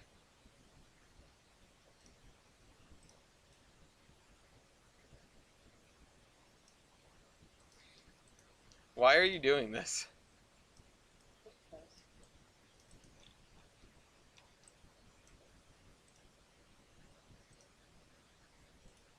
I'm gonna park some of these over here.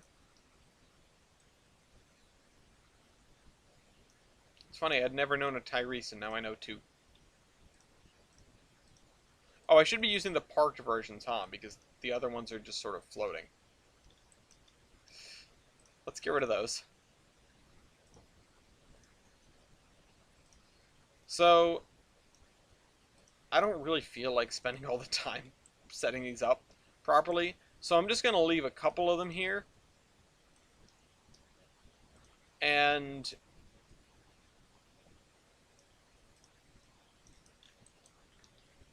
then just back a few up to the parts of the buildings, I guess.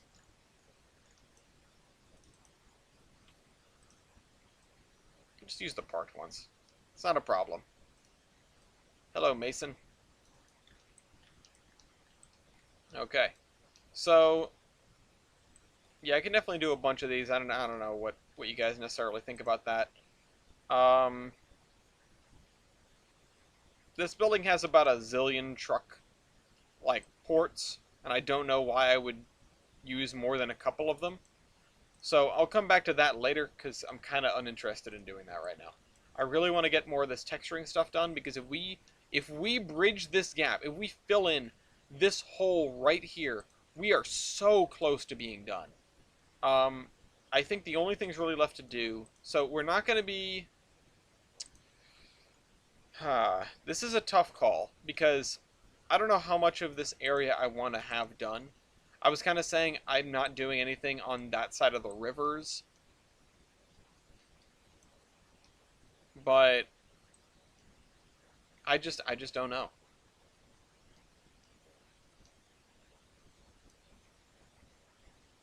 What? I'm just snapping the girls back and Okay. Um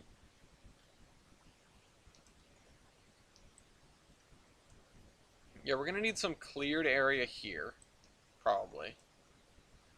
So, I'm going to start marking out the edge of where the forest has to go. And obviously it's going to be right up on the tracks still over here. There's a little bit of a like a drainage ditch looking thing here.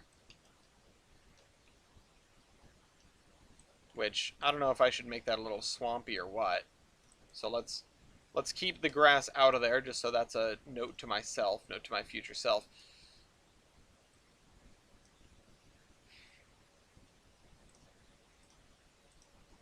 What? Just make sure it sinks in. Um, okay, someone's probably going to ping you and say something like, "Hello, comrade, please read rules and index." Um, Again, there's just basic index stuff in there, be civil, etc. Um, if you want fan rank, you make a poll for it. We'll give that to you, probably, if you make a good poll. No pressure, though. No pressure. No pressure. Doom, doom, doom, doom. So I'm going to fill this in here, and I'm thinking I want to put the edge of the forest, maybe even over here, just to give all this area for empty space. I mean, is there a road up to here? Oh, right, I put one in the back. Welcome, Shoreline. I was making a Kerbal Space Program joke earlier, and I thought, huh, you know who we're missing? So, I'm glad to see you're here. I hope you had a good evening. You went clubbing with the boys? Oh no. Automated trolleys in real life. I used to do something like that at the Providence Northern, except it wasn't automated at all. It was just two trains running around the loop, and you just had to be conscious of them and avoid them with your switching moves. Um,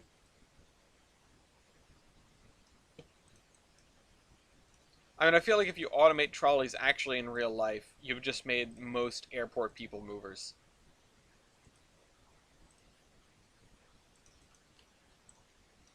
Okay. So, I'm definitely going to add some employee parking probably back here. Um, I'm afraid of what... Oh, did you say hello, comrade, etc.?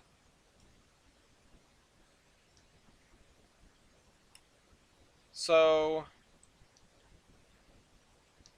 there's supposed to be... There's supposed to be a... Like, there's supposed to be barges over here. Scrap barges. Probably should install them at some point. Um, this area is a little bit too tight for me to do something with. Oh, what was that thing that Matt said earlier? Um, Let me scroll back up real quick. Oh, my name still asks for, are you still interested in doing route reviews if the opportunity presents itself? Yeah, I wouldn't necessarily be opposed. I just don't have a ton of time and they're not blocked out. But I wouldn't be opposed to doing it just on like a hey, would you review my route basis? All right, I'm gonna go and look up city dirt. Maybe I already have it. Nope, city dirt texture. Oh, there's a bunch of them. Okay, I'm just gonna download the first one. Yeah, no, don't worry, Matt. You've said a lot of things. I just wasn't sure which one or where or whatever. Oops, city 4, city 3, city 5. Oh, wait, was that it? City dirt texture. Okay, let's see. Ooh, that is almost exactly like the thing that it's next to.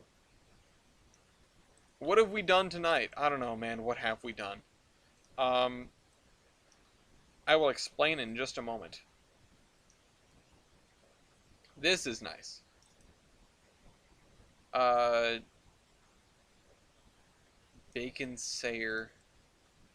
Bacon Sayer of things. Seller's got hiccups. Okay, so this is what we did, Shoreline. We filled in this area here. All this area has trees now. We have trees almost all the way down the river from beginning to end, except for one little inlet right here, which I probably should just bang out for the simple sake of it. Let's do that right now. Okay, thanks. How come it's not grabbing? Oh, because I typed in a thing here. Go to horny jail. No. Oh, and I look behind me and you're peeling your face off. Can everyone see that? I hope not. Hi. Ah! Um, but that's really cool. We're supposed to have some, like, automated driving, like, trucks and cars on the Providence Northern, but that has never really gotten off the ground. It's just a thing that we're supposed to get at some point. I have I have my first successful peel. Yeah. Yeah, look. I don't want to. I'm not sure I want to. Ah! Look. Get that away from me. There's my two eye holes and then there's my mouth. Get it away. No. Disgusting. And it goes in the trash. Thank you. You gotta hide it so Lafayette doesn't try and eat it. I mean, I wouldn't be surprised if that happened. I'm just gonna fill this. I'm just gonna fill this with he has. He has. Gross. He's a weirdo. That's our son. That doesn't make him not a weirdo. I mean, he's our son. We're weirdos. That's true. This is one bushy ravine. What? Um, Okay.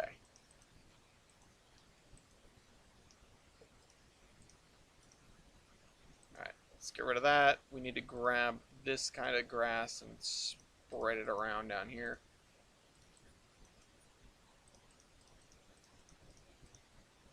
I'm super excited for all sorts of automated stuff that crops up on layouts. Also, these shrubs are really getting out of hand. They're touching the bottom of the bridge. We did not eat that long ago. I am a little hungry too. Even though I took out the cheese doodles and started munching on them so that I might have some before Gianna gets here.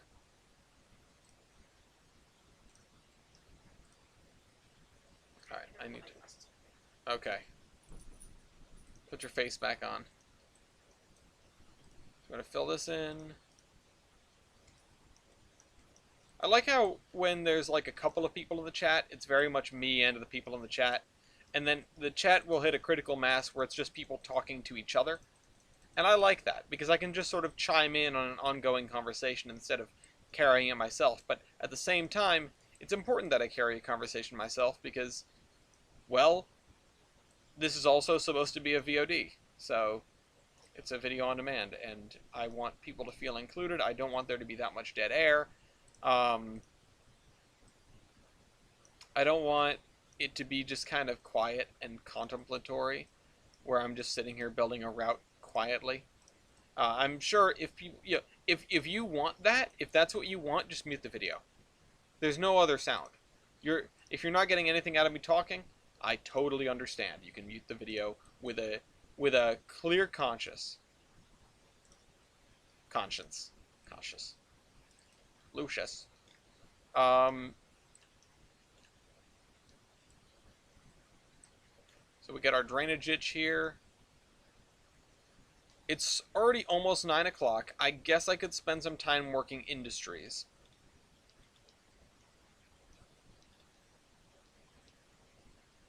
I do definitely want...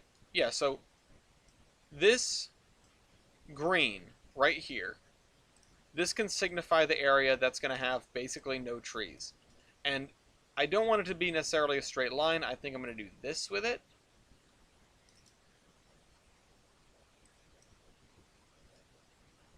I need one of those. I've been heartless. Heartless.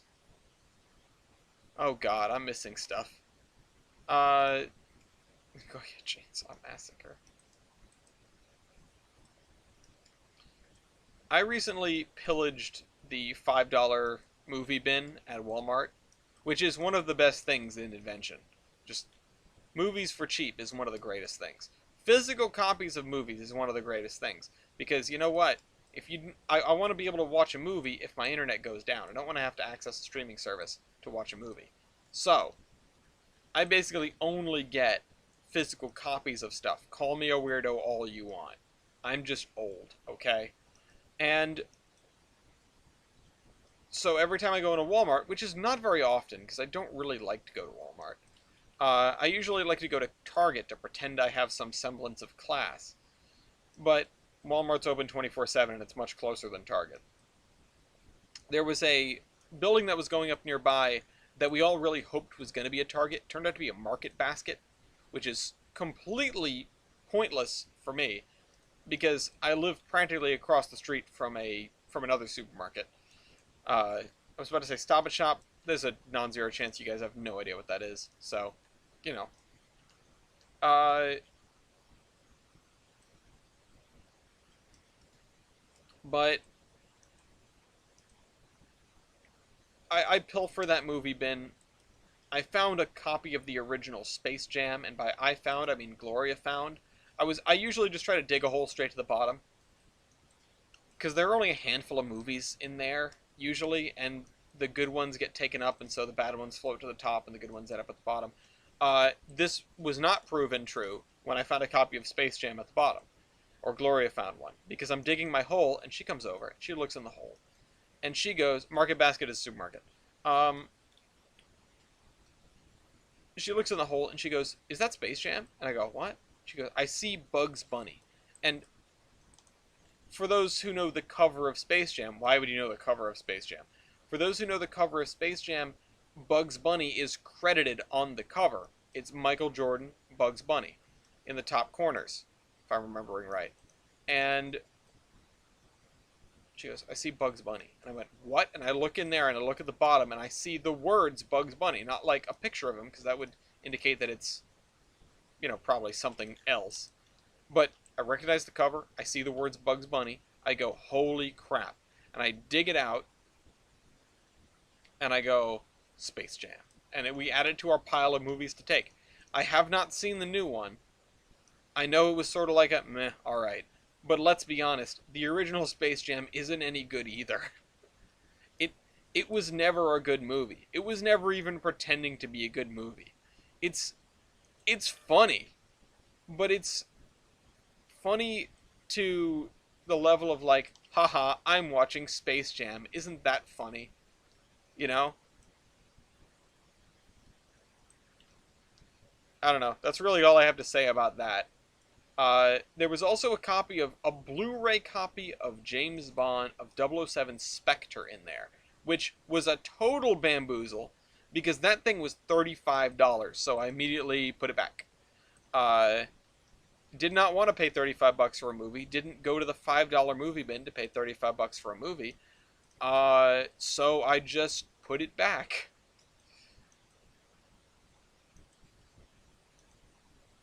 It was, would have loved a copy of Spectre, haven't seen it, but, it's probably on the list. It's probably going to show up in the podcast at some point. Well, it's not actually on the list, but I know you hear about DVDs more than Blu-ray. Blu-ray was too little, too late for the physical media industry. It was like, oh, we figured out how to put all this data onto discs. Oh, wait, the internet. So, the good. There are a lot of old, really good cartoons. I'm not saying they're better or worse than current cartoons. You can rag on what today's kids like all you want, but like the stuff that was on Boomerang and the old stuff, the Flintstones, the Jetsons, that stuff was my bread and butter growing up, and it's fun. Like it's not deep, but it's still good cartoons. I mean, Tom and Jerry. Who doesn't like Tom and Jerry? Right? Um, what's another good one from that era? Foghorn Leghorn. Um, obviously Looney Tunes. Yeah, yeah. You sort of have to go. You have to pick and you have to be a little picky and choosy. I mean, there are definitely people in the old cartoons that they do stuff that you're like, you wouldn't be able to get away with that maybe. And we mentioned this on the second episode of Reel to Reel, not Reel to Reel. Second episode of the Reel List, not spoiling what movie it is, but it's a movie from 1986, and some of the things one of the characters does in that movie, I sort of had a moment of like, if you did this, You did this in a movie then, and you go, haha, that character is a womanizer. You do that in a movie now, it's like, whoa, what a jerk. Like, it's not that funny anymore. We have different funny things now. And, uh, I mean, yeah, that's true. You got to look at it in the time of the era and in a certain light, and you can still get a laugh out of it. And you can do that for just about anything. I mean, you got to put stuff in context. Can you remove that stuff from its historical context? Not and enjoy it, really. So you just leave it in, and you enjoy a film knowing it's a representation of the values of its time. Uh, could they make Blazing Saddles today? Yeah, of course they could. Come on. They made a award-winning movie about a Nazi child uh, who has Hitler as his imaginary friend. Of course they could make Blazing Saddles today. I find that argument to be completely ridiculous. The comedy is just as racy and ridiculous as it ever has been, and that's just a fact. I mean, it's it. There are different things that are in vogue, you know, and I don't necessarily think many of the old comedies and stuff like that would be so reprehensible in today's market. There are maybe a couple of things that you wouldn't be able to get away with, like Airplane. In the middle of Airplane, a lady just flashes her tits. You couldn't do that in like a PG-13 movie, I don't think, or a PG movie, or whatever the hell Airplane was rated, because I don't think it was rated R. Uh, it may be rated R now, but you can't just do that really and not get rated R. But you can do the same sort of stuff you always could. It's just different things interest people. Different things get people to laugh these days. The Jojo Rabbit I think was a great movie. I really enjoyed it, and I saw it with my mother. So whatever that says about that, and whatever commentary on society you can bring to a millennial young adult watching a movie about a Nazi boy and his imaginary friend Hitler, um, with his boomer mom, and both of them enjoying it. Whatever political commentary you want to make out of that, go right ahead. I don't know what to tell you. I don't have anything to tell you. This would have been better as turf effects. I'm just gonna say that.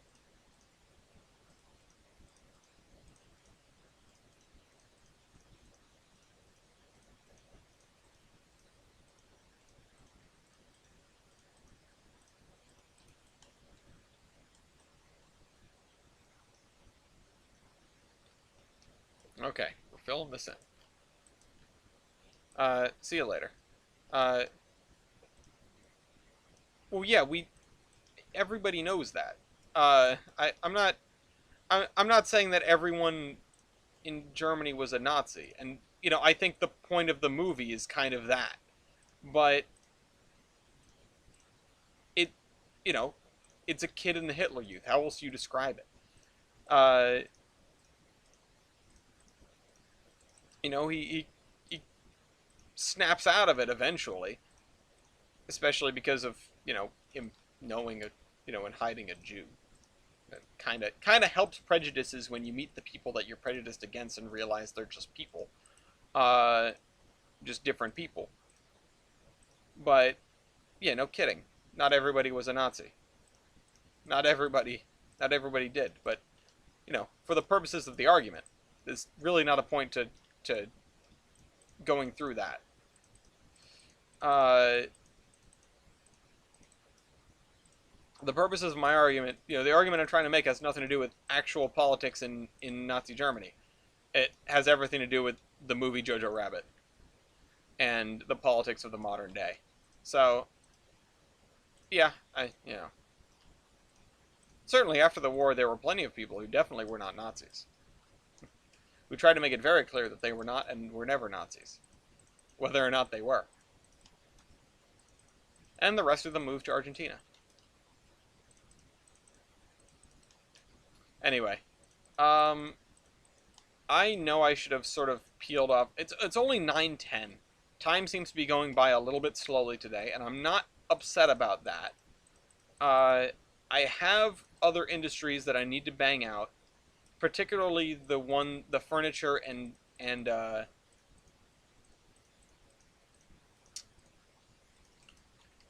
furniture and pallet place. That needs to happen. But I don't know if I'm going to do that right this second. I'm kind of on a roll here. I know I get in these moods where I go on a roll, and I know there's going to be a point where I've more or less finished all the stuff in this area, and I'm ready to move on to the next. But I still have industries to do, and I still have other like areas, like sub areas that probably could or should get done. Doe Cliff is one of them. Doe Cliff is a really big fat question mark because I keep telling myself I'm gonna put that off and not do it right now. But I keep coming around to it and thinking, uh, pallets, those are fun to destroy with the forklift. Uh, I keep coming around to it and going, yeah, but I don't want to leave like a big empty area in this map, in this section of map that we're supposedly finishing. But I don't really want to come back to it until I decide what's going up on the top of the ridge. And I'm not going to do that until we're much further along. So I don't know. I don't know what to make of Doe Cliff because I feel like no matter what I do, it's going to be wrong because I don't have all the information that I need. I may end up redoing that whole area in some sort of way. Okay. Did everyone leave when I started talking about Nazis? I get it. Um, what? Is that a touchy subject or something?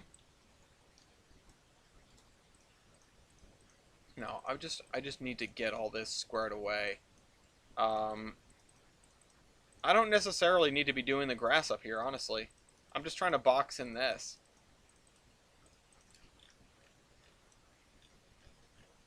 I've spent a lot of time doing scenery that nobody's going to ever look at. Um, there are certain areas where I absolutely am glad I did, but I'm not sure up there is going to be one of those areas. Okay. I just like to check because I know people start to tune out about now when I go and start working on industries.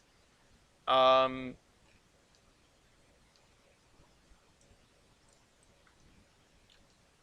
but I don't think I'm going to be doing that right this second. I think I'm going to just carry on with what I've been doing. And I should put this grass in the middle of this triangle. And over there.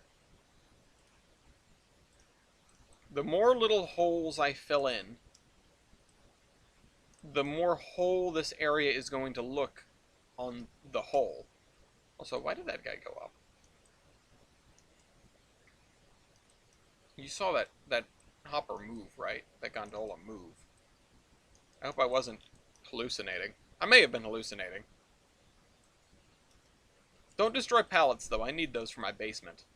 Everything in my basement is on a pallet, just in case. I got a new home security system, and apparently one of the accessories you can get for it is a water sensor. And ain't that neat. Because I can put that down in my basement. I wonder if I could wire the thing up so that I have the water sensor and then I have my sump pump hooked up to the security system somehow, like one of those Wi-Fi switches. And, I hope you know where you're going with this. Where the security system, because it looks sort of like an Alexa, it senses when there's water down there and then turns on the sump automatically. How fun would that be? Because the sump is not supposed to run when it's not sucking water, because it uses water to cool the motor. But I'm not clairvoyant.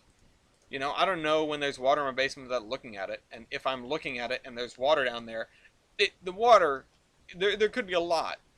You know? it can come in pretty quick through the busted window. Ooh, Conrail. Conrail, the most necessary evil in all of railroading. Without Conrail, railroads in the East likely would not have survived. But, boy, did they demolish a lot of stuff. They abandoned and demolished so much stuff. It had to be done. But, you know, had to be dones have consequences. So, let's pull these guys out here.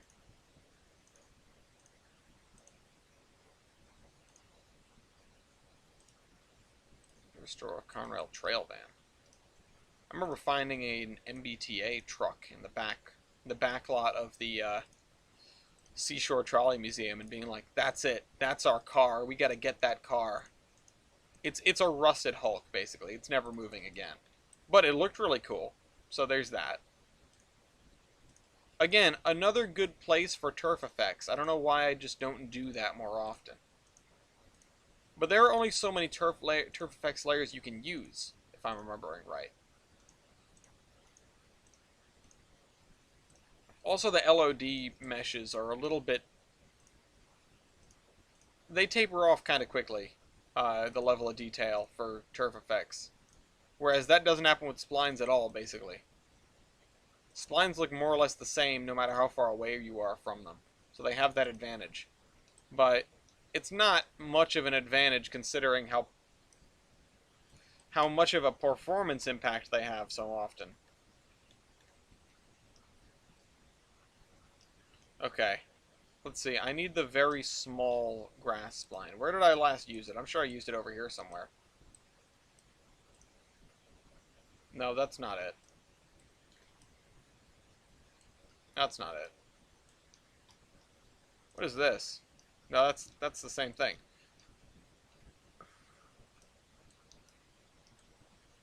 Try not to burp into the mic. Okay. Oh, there we go.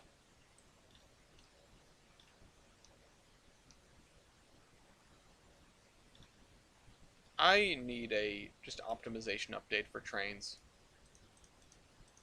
I just needed to be able to run huge things more easily. I don't want people to suffer as much. Although, you know, my computer isn't that great. But, you know, I'm definitely suffering right now as I'm trying to build this. If I wander off somewhere else, my frames will be better. But switching in Mason Valley here, for me, would definitely be a pain in the neck. Okay, so we still have some big chunks to fill in. In fact, I'm going to do some of that now just because. Just to make it look better, just to show off a little more clearly what areas we've got completed.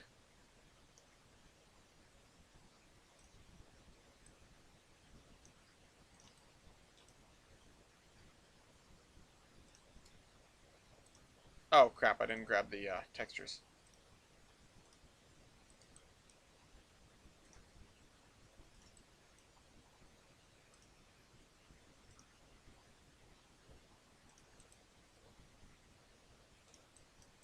There we go. I'm going to grab this because it's a larger section with better tree density.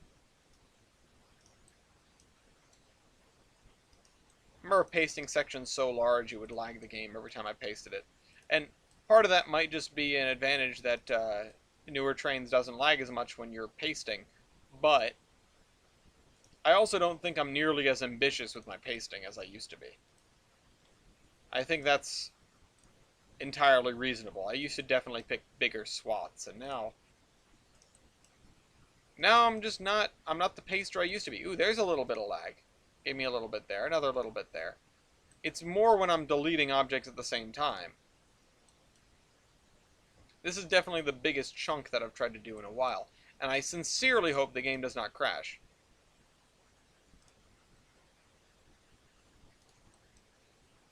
I don't think I'm going to get as lucky as I was in locomotion yesterday.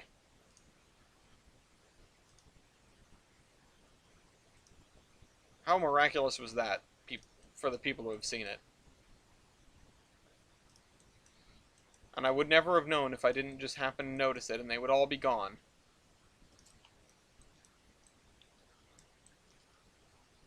Okay, that's getting ever closer.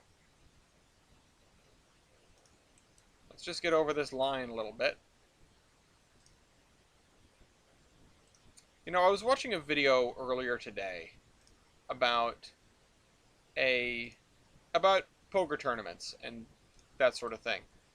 And man, I really wish there wasn't like I really wish all the ways to play poker online weren't just so sketchy. I want to play poker. I really do. I don't want to hand over my actual money. I just want I want a video game. I want poker video game. Is what I want to do.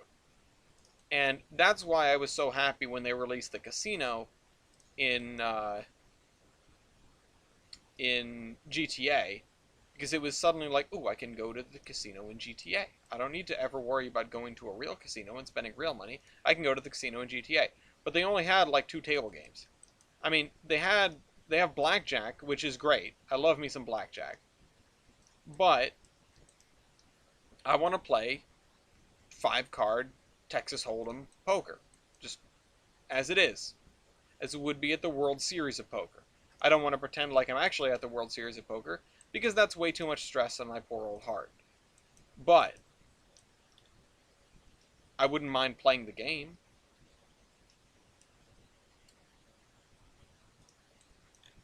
And I don't think I know of a way to do it that isn't just ludicrously sketchy. You know? I'm not I'm not gonna go and sign up for one of these poker sites. I'm not gonna do it. Even the ones that are like, oh, you don't even need to use your own real money, but you can win millions. It's like that doesn't seem real to me. Uh, One sound World of Tanks match. Well, uh, it's like there's definitely a scam in here somewhere. I just don't know where it is. And I'm not about to put my, my info down. I mean, I'm sure I can find something. I'm sure something's out there. I haven't looked very hard.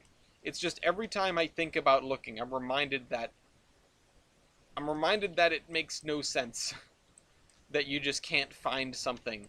That there isn't like a poker game built into there was never like a poker game on the Flash Games websites that you could play in math class, you know?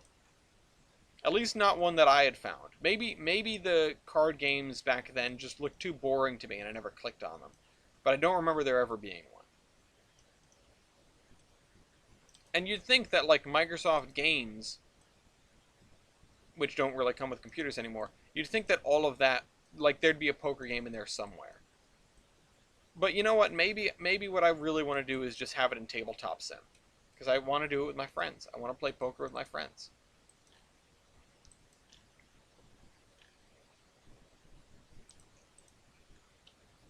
So that's my ask. Somebody make me a poker game. All right, so that looks better. That looks a lot better. It's a lot further along than where we were at the beginning of this thing. And look at all those signals. It looks like a goddamn constellation. Ain't we all? Now I miss Flash. Flash is gone.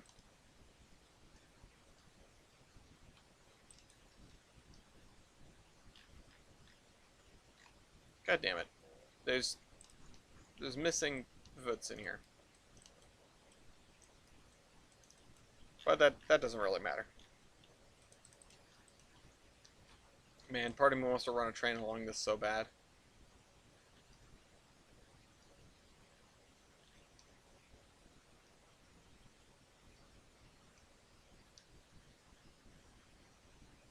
Look at it, it's gorgeous.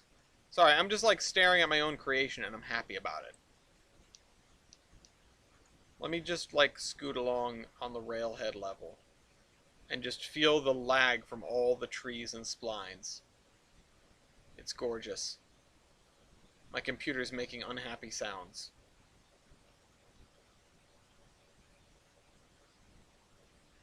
Little bridge.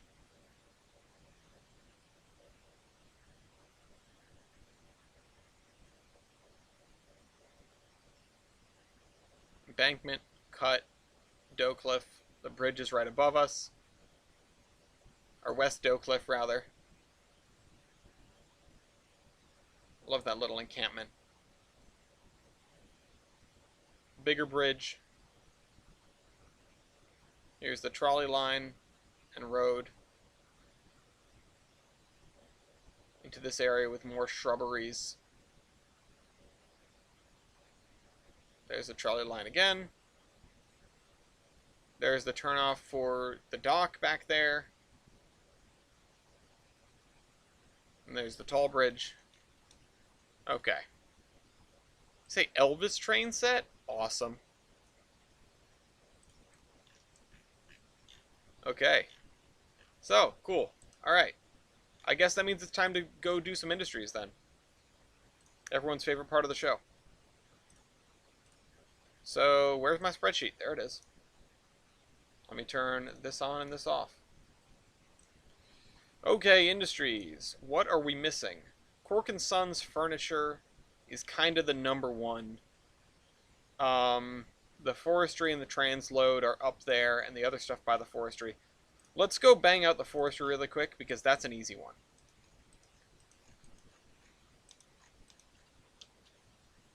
So, here we go.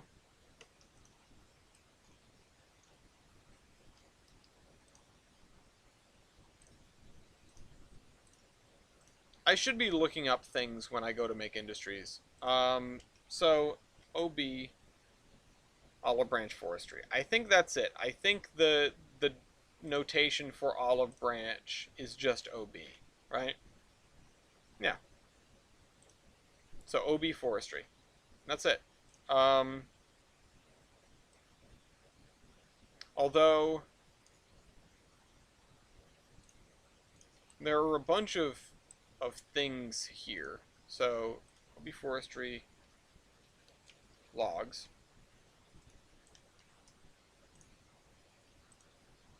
OB, Olive Branch Forestry, goods drop off. That one's fine. What was the other one? It was oil, right? Oh, it's over here.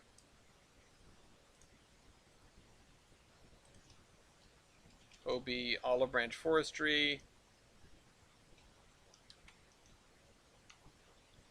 Diesel drop off. Okay, so let's mark all those down. This one is fine the way it is. I think it just is logs.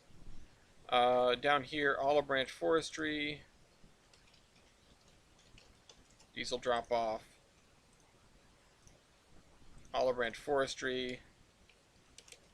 Goods drop off.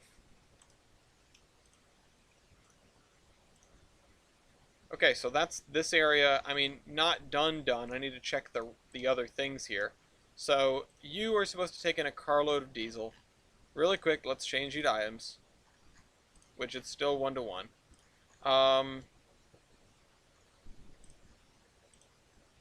Yeah, this is a little wonky. So diesel fuel. What is our default item for that? And as you guys may know, I can't see the chat now, so you're gonna just have to bear with me if there's something that's super important that you need to tell me. So 32,000 for the diesel fuel. Is that accurate?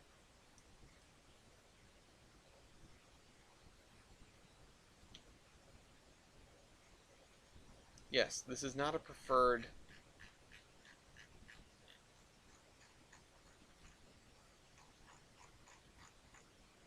This is not. It's not.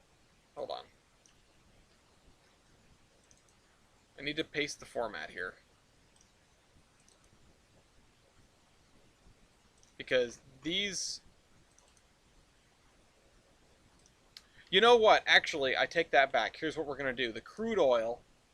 For the crude oil, this is going to be the... Nope. Didn't mean to paste the values. Wanted to paste the format. Thank you. Oops. Enter. And that means I need to scroll. Nope. Scroll over here. Copy this. Paste special. Format only. What is this SD Warren Company tank car? Oh, this has a bunch of other stuff. That's right. Um, Everything else is going to have this, which I think that's only it. I think there are only 4 or 5 things. There's the other one. Format only. Yeah, that's it. Okay. Do we have any empty cells over here? No. Excuse me. So, petrol fuel, diesel fuel. Diesel fuel, 32,000. Now, we need 32,000 to break down somehow. Actually, I think it's fairly easy. Hold on. 32,000 units for production. Oh, 8,000. Yeah, we'll do it like that. 21,600. Okay. 32,000. I don't know where we got that number. 64,000. Oop, that's much more than that. Waybill 50%. Processes consume 8,000 every 21,600. Unload from vehicle. And of course, now we need to switch to the seed layer and grab one of these, which I've already forgotten. It is Texaco 3-dome HW tank. Okay.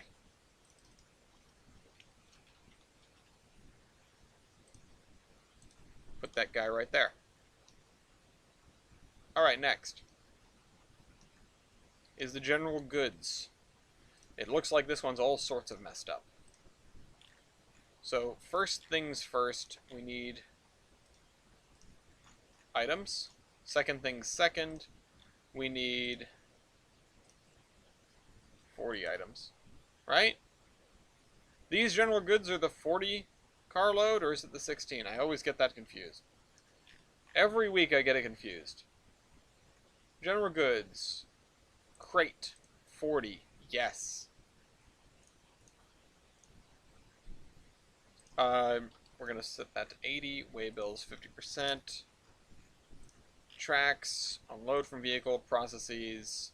Consume 10 items every 21,600. Easy peasy.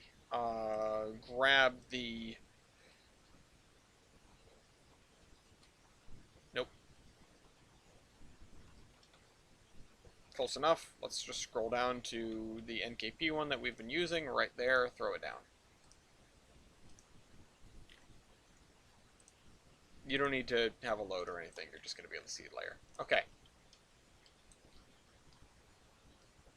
Now the other thing is, we should probably have some other cars staged here, but it's not really important that we do right now. As a matter of fact, right now, I think...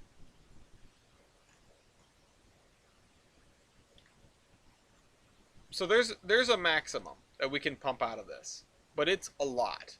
It is an extraordinarily high number of logs. Produces one... Wait, what? What? Huh? I'll start it with 20. It doesn't make a difference.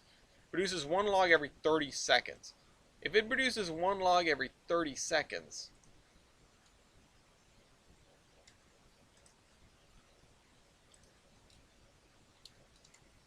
We're getting there. I should have worked this in the other direction, but I'm doing it like this. We're whittling it down.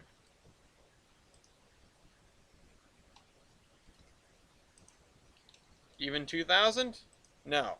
2,400. Ooh, we're getting there. 2,800. 2,900?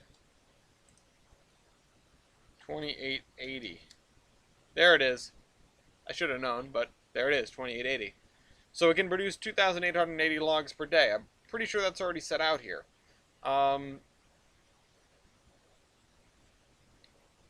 Olive branch for, yeah, 28. And I can set this to 0 for now. Because we're not using the maximum, I don't actually know how many we're going to need. I can balance that later, but for now, it doesn't. It doesn't matter. Um. Oh, and these two I think we already set up, right? I thought we did this last time. The transload. Let's go back to the transload. So I thought we had this set up, or maybe we get distracted with the. Yeah, I think we get distracted.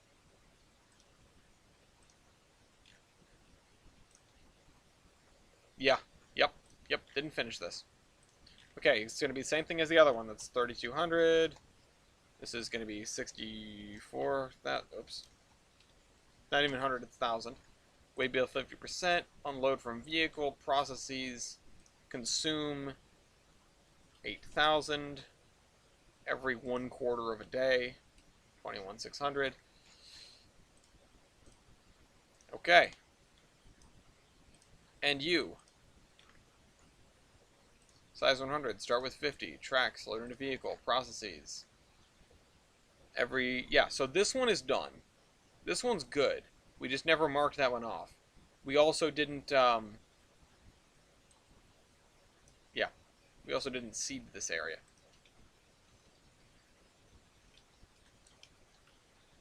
Yeah, there we go. Let's put you down there. And then let's do logs 50-foot clinch. We're going to stage these right here. 1, 2, 3, 4, 5.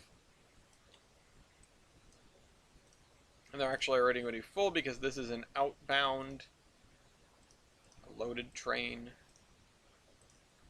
So those are going to be full.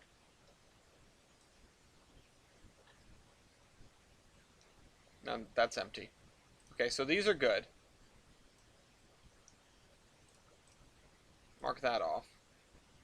For the other olive transload thing,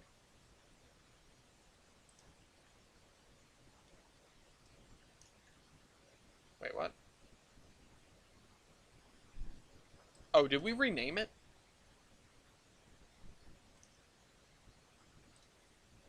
We did rename it, didn't we? OB log transload, and then this would, oops, it's doing this to me again. Okay, OB log transload fuel drop off. So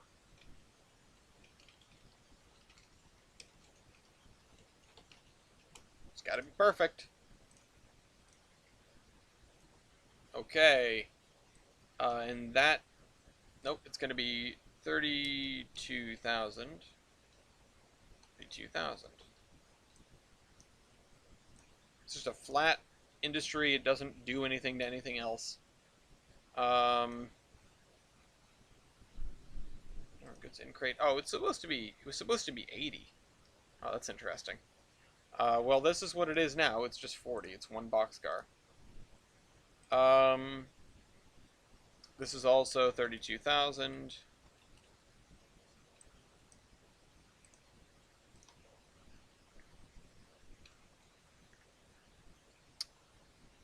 Bendover warehouse, the intermodal facility.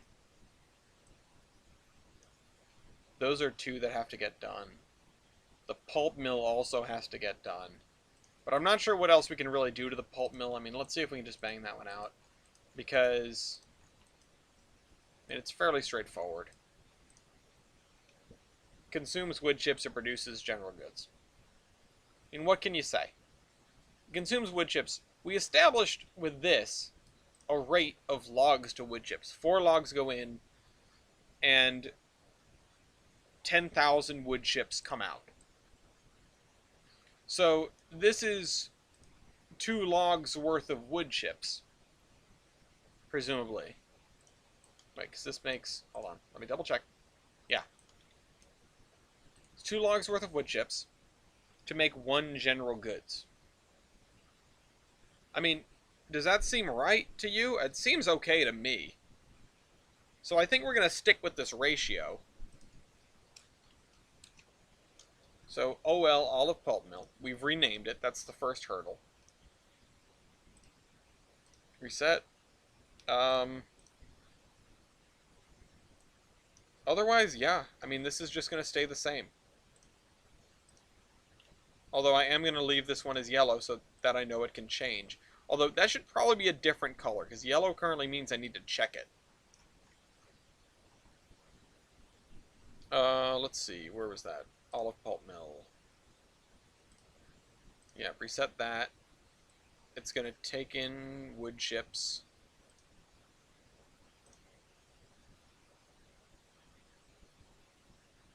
You know, I think I'm gonna do this the other way around, where I'm calculating the number of general goods. No, you know what? We've got to do it like this. We're just gonna do it like this for now. Um, yeah, I can do that math in my head. Although, what is this number from exactly? If it can do 5,000 every 30 seconds, and we know that there are 2880 of those, shouldn't this be more like... Oops, wrong button. This should definitely be more like equals 5,000 times 2880. Right? Yeah. This is a nice round number now. That's the most we can pump through that if need be. So, those are fine.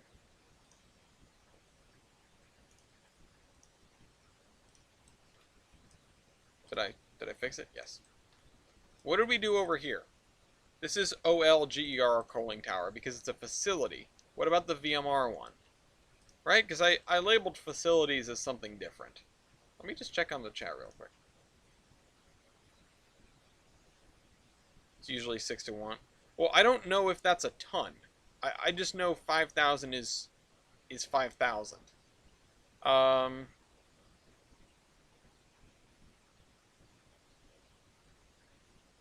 we don't know what 5,000 means exactly.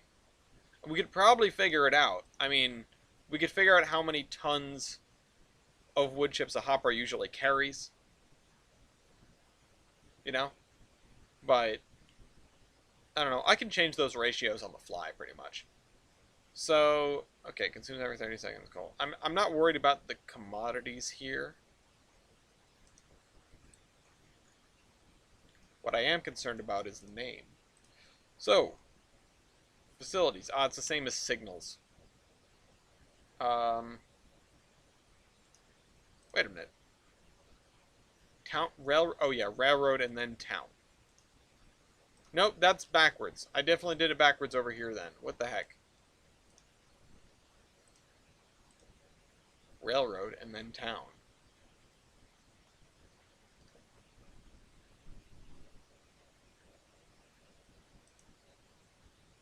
I'll just do it like this then.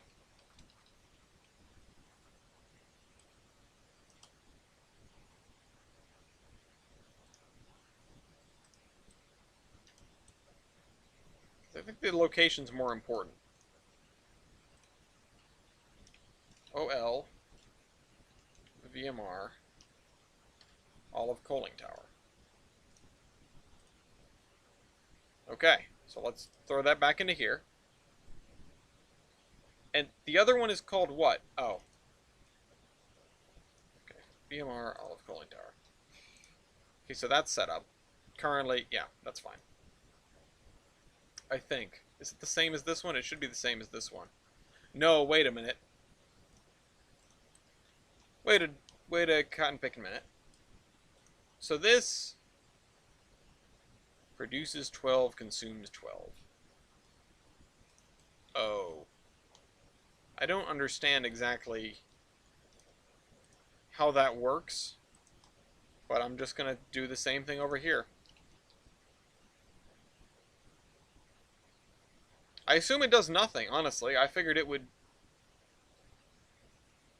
I need to experiment with this. I'm going to put that in my notes. I don't even have my notes open. Oh well.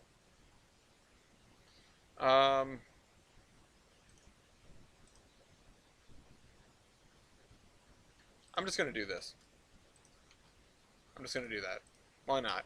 Just going to call it that. That's 1 carload of coal. Okay, Cork & Sons Furniture, that's a problem. Legitimate Business Company and the Ambrose Warehouse. Those are 2 that I can get done.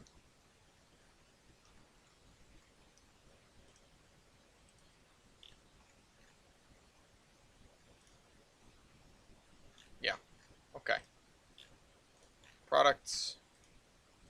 Items. Queues 40. Size 80. Waybill 50. Tracks unload. Processes 21,600. Consume 10 items.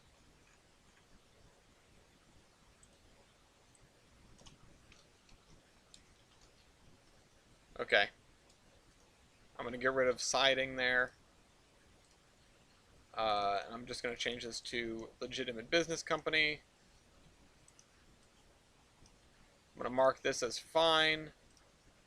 Although I'm realizing that I'm forgetting. Okay. Hold up. What did I just do? I did that. That's fine. I don't need to do anything with that, really. Or did I? No. No, because I didn't put anything for the facilities there, because it's not technically an industry. Okay. So legitimate business company, we need to grab a car for it here. We'll just drop it right there. This place takes fruit pallets.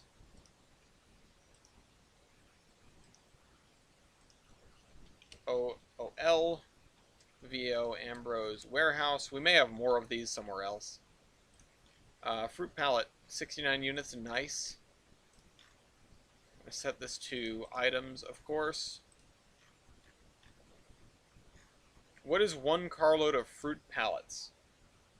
Let's find out. Freight cars and loads. Fruit pallet, it's 70. That's quite a few.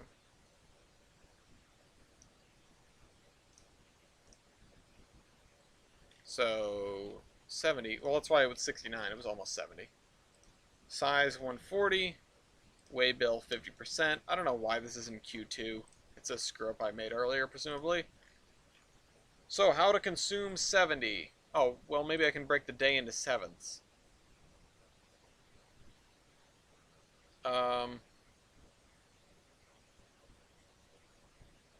Units per carload 70. Units per production 10. Yeah, that'll let me do that?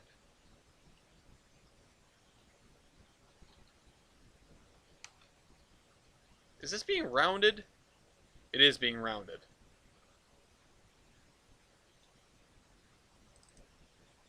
I don't want it to be rounded.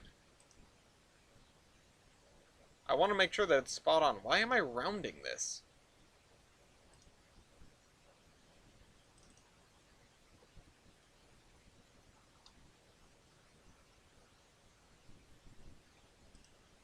Oh, it rounds the time for production. Okay.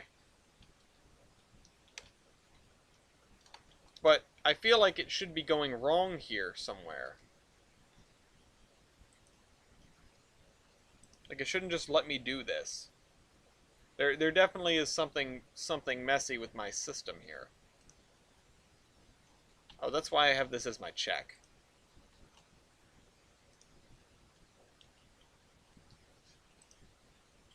Right.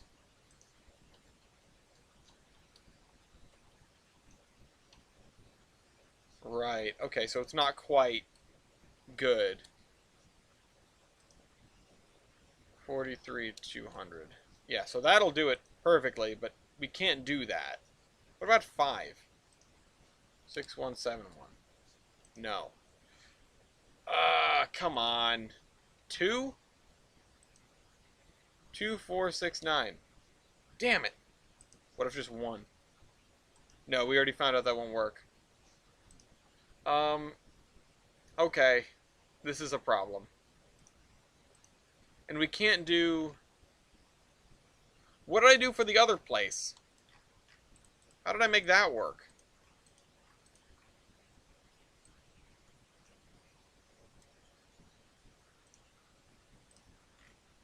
Oh, I just gave up. I just gave up and I set it to 280. Okay, yeah, I guess that's what we're doing. God damn, I wish 70 had more factors.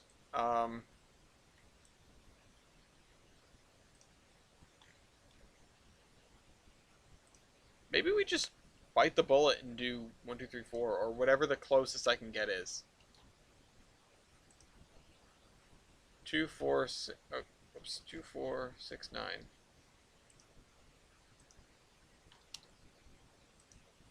One, two, three, four, three. Yeah, maybe that's just what I do. I just take it as close as I can get it, which is going to be consuming 10 items at 1, 2, 3, 4, 3. We'll call it that. That's as good as it's going to get, I guess, because I'm not squeezing 2 cars onto the siding. That's not happening.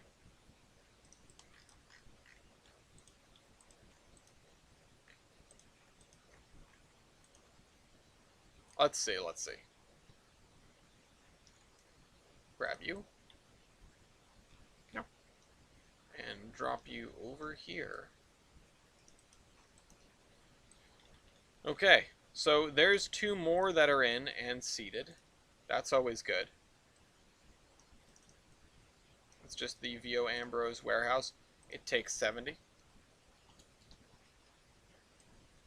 Ish.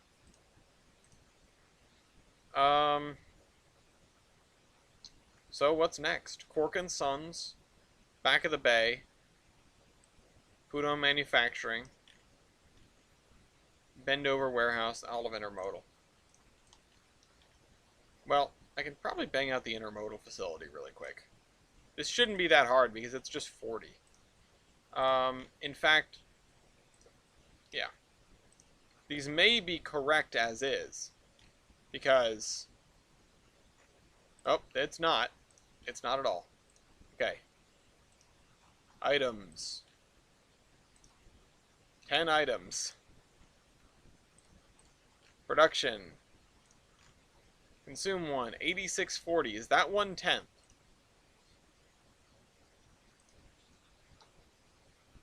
Oops. 80. It is. It is. It wasn't quite right, but it was very close. Okay, so I have to change queues. I have to change products. I don't have to change processes. Or, well, maybe I do. Let's see. I've got to change products first. Set this to items. Got to tell it to consume 1. That's correct. Got to tell it to have 10. Got to set the waybill to 50. Okay.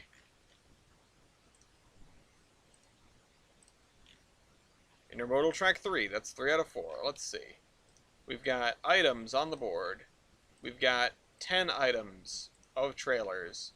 We've got 50% of a waybill. And we have 1 partridge in a pear tree. Last one.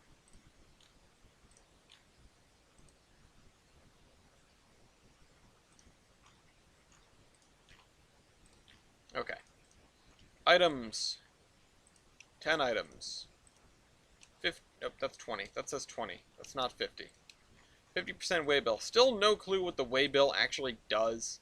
I haven't seen a waybill since Trains 2006. So, I'm not totally certain of what it does. Hey, baby. Yeah. What do you call an Italian hooker? I don't know. A prostitute. Wow. Wow. We're gonna come with you to get this. Okay. Okay. Why? You can come. Just didn't think you'd want to. No, you haven't. He's been in the house. No, he hasn't. Let us come for the ride, god damn it! What, are you gonna go see your secret girlfriend? Yeah, of course. With all the spare time I'll have driving to Warwick and back. Her name is Candy. She's a prostitute. Lafayette. Yes, that is Lafayette. That is, in fact, what he is. He's Okay. a good boy. He is a good boy. He's stinky, though. Something stinky, anyway. Let's just assume it's him. What? Huh? Yeah, it's definitely what it is. Okay. Oops, Oops, and I slide did that it down again. there. Alright. This is technically 4 different things, so I guess I'm just doing it like this.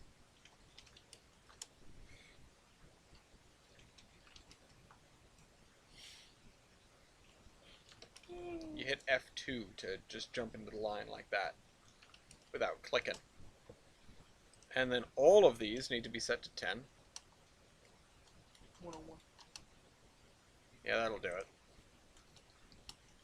Oh, what's your testicle? Oh my god, baby. Alright, so we're going to need to find a place to fit 40 flat cars. This is done and seated. I don't know why it's still marked as yellow on the sheet. Probably my own incompetence. Oh, it's 48 too. It's not even. Oh, it's 24. Do we? 24. It's marked as yellow because I didn't actually update it.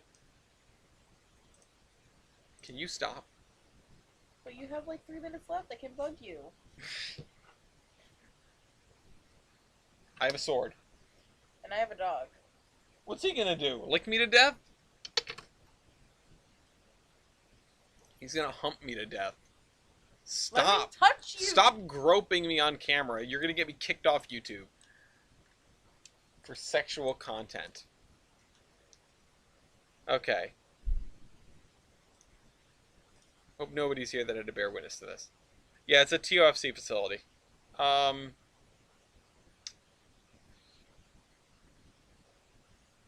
know what? I am curious. So we're using... What are the hoppers that we were using? What are the hoppers we're using? I'm not even going to seed that place yet, because we don't have a place to get TOFCs from.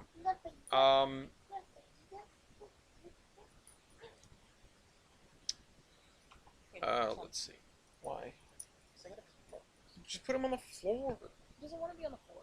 How do you know? And if he does, then he'll get on the floor. Well, here he comes. Oh, he hit the ground hard. Okay, so real quick, freight cars and loads, wood chips, 3 bay, HWPRR. See, I'm looking at this thing and I'm going, yeah, I've got no clue how many tons of wood chips this thing fits. It doesn't have the fancy JR thing that shows you. So I can't assume that 5,000 is 1 ton. I'm trying to be at least somewhat realistic. I'm trying to make things look realistic. It was really overpowered before. But it wouldn't really make a difference because what I can do is just adjust this as needed if we have an overflow of wood chips, which I don't think we will. I mean, all it takes is somebody to, to pull out down here, down the yard lead there, and then just back a load into here, and then that's it. It'll be done.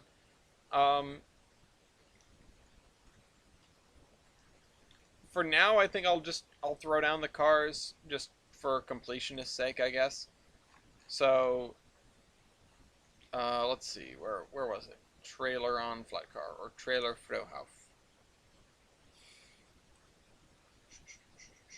Oh, it was... Nope, What? What? Oh, trailers HP. Trailers HP. 50-foot flat car PRR.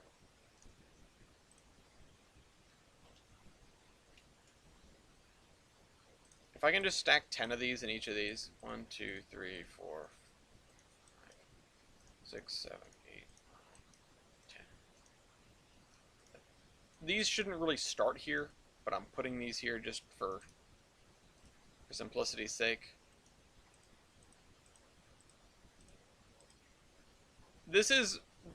Getting this to unload automatically was one of the pinnacles of me working this,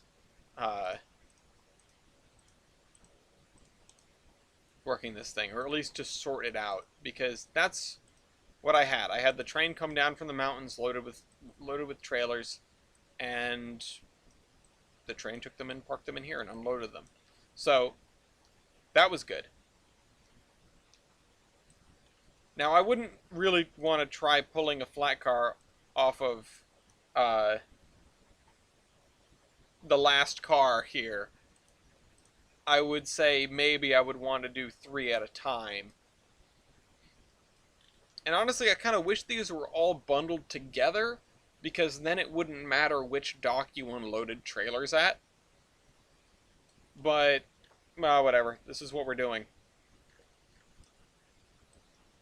In practice, I'm probably going to do 2 at a time. Okay. We're at 10 o'clock. Let me triumphantly mark the flat car place off of my to-do list here. Oh, it is. It's already marked off.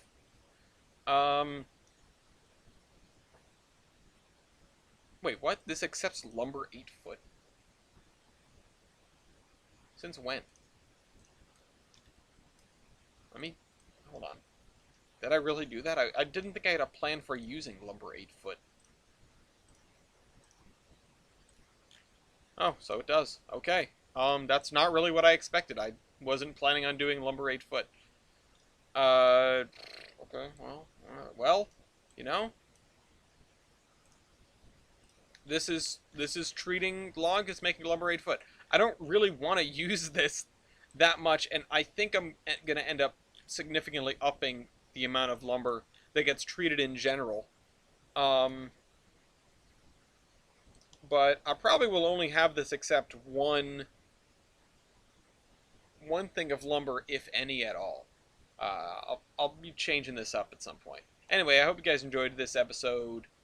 Look at that. Look at that. Look into the future or whatever. I'll see you next week. This is the Admiral, signing off.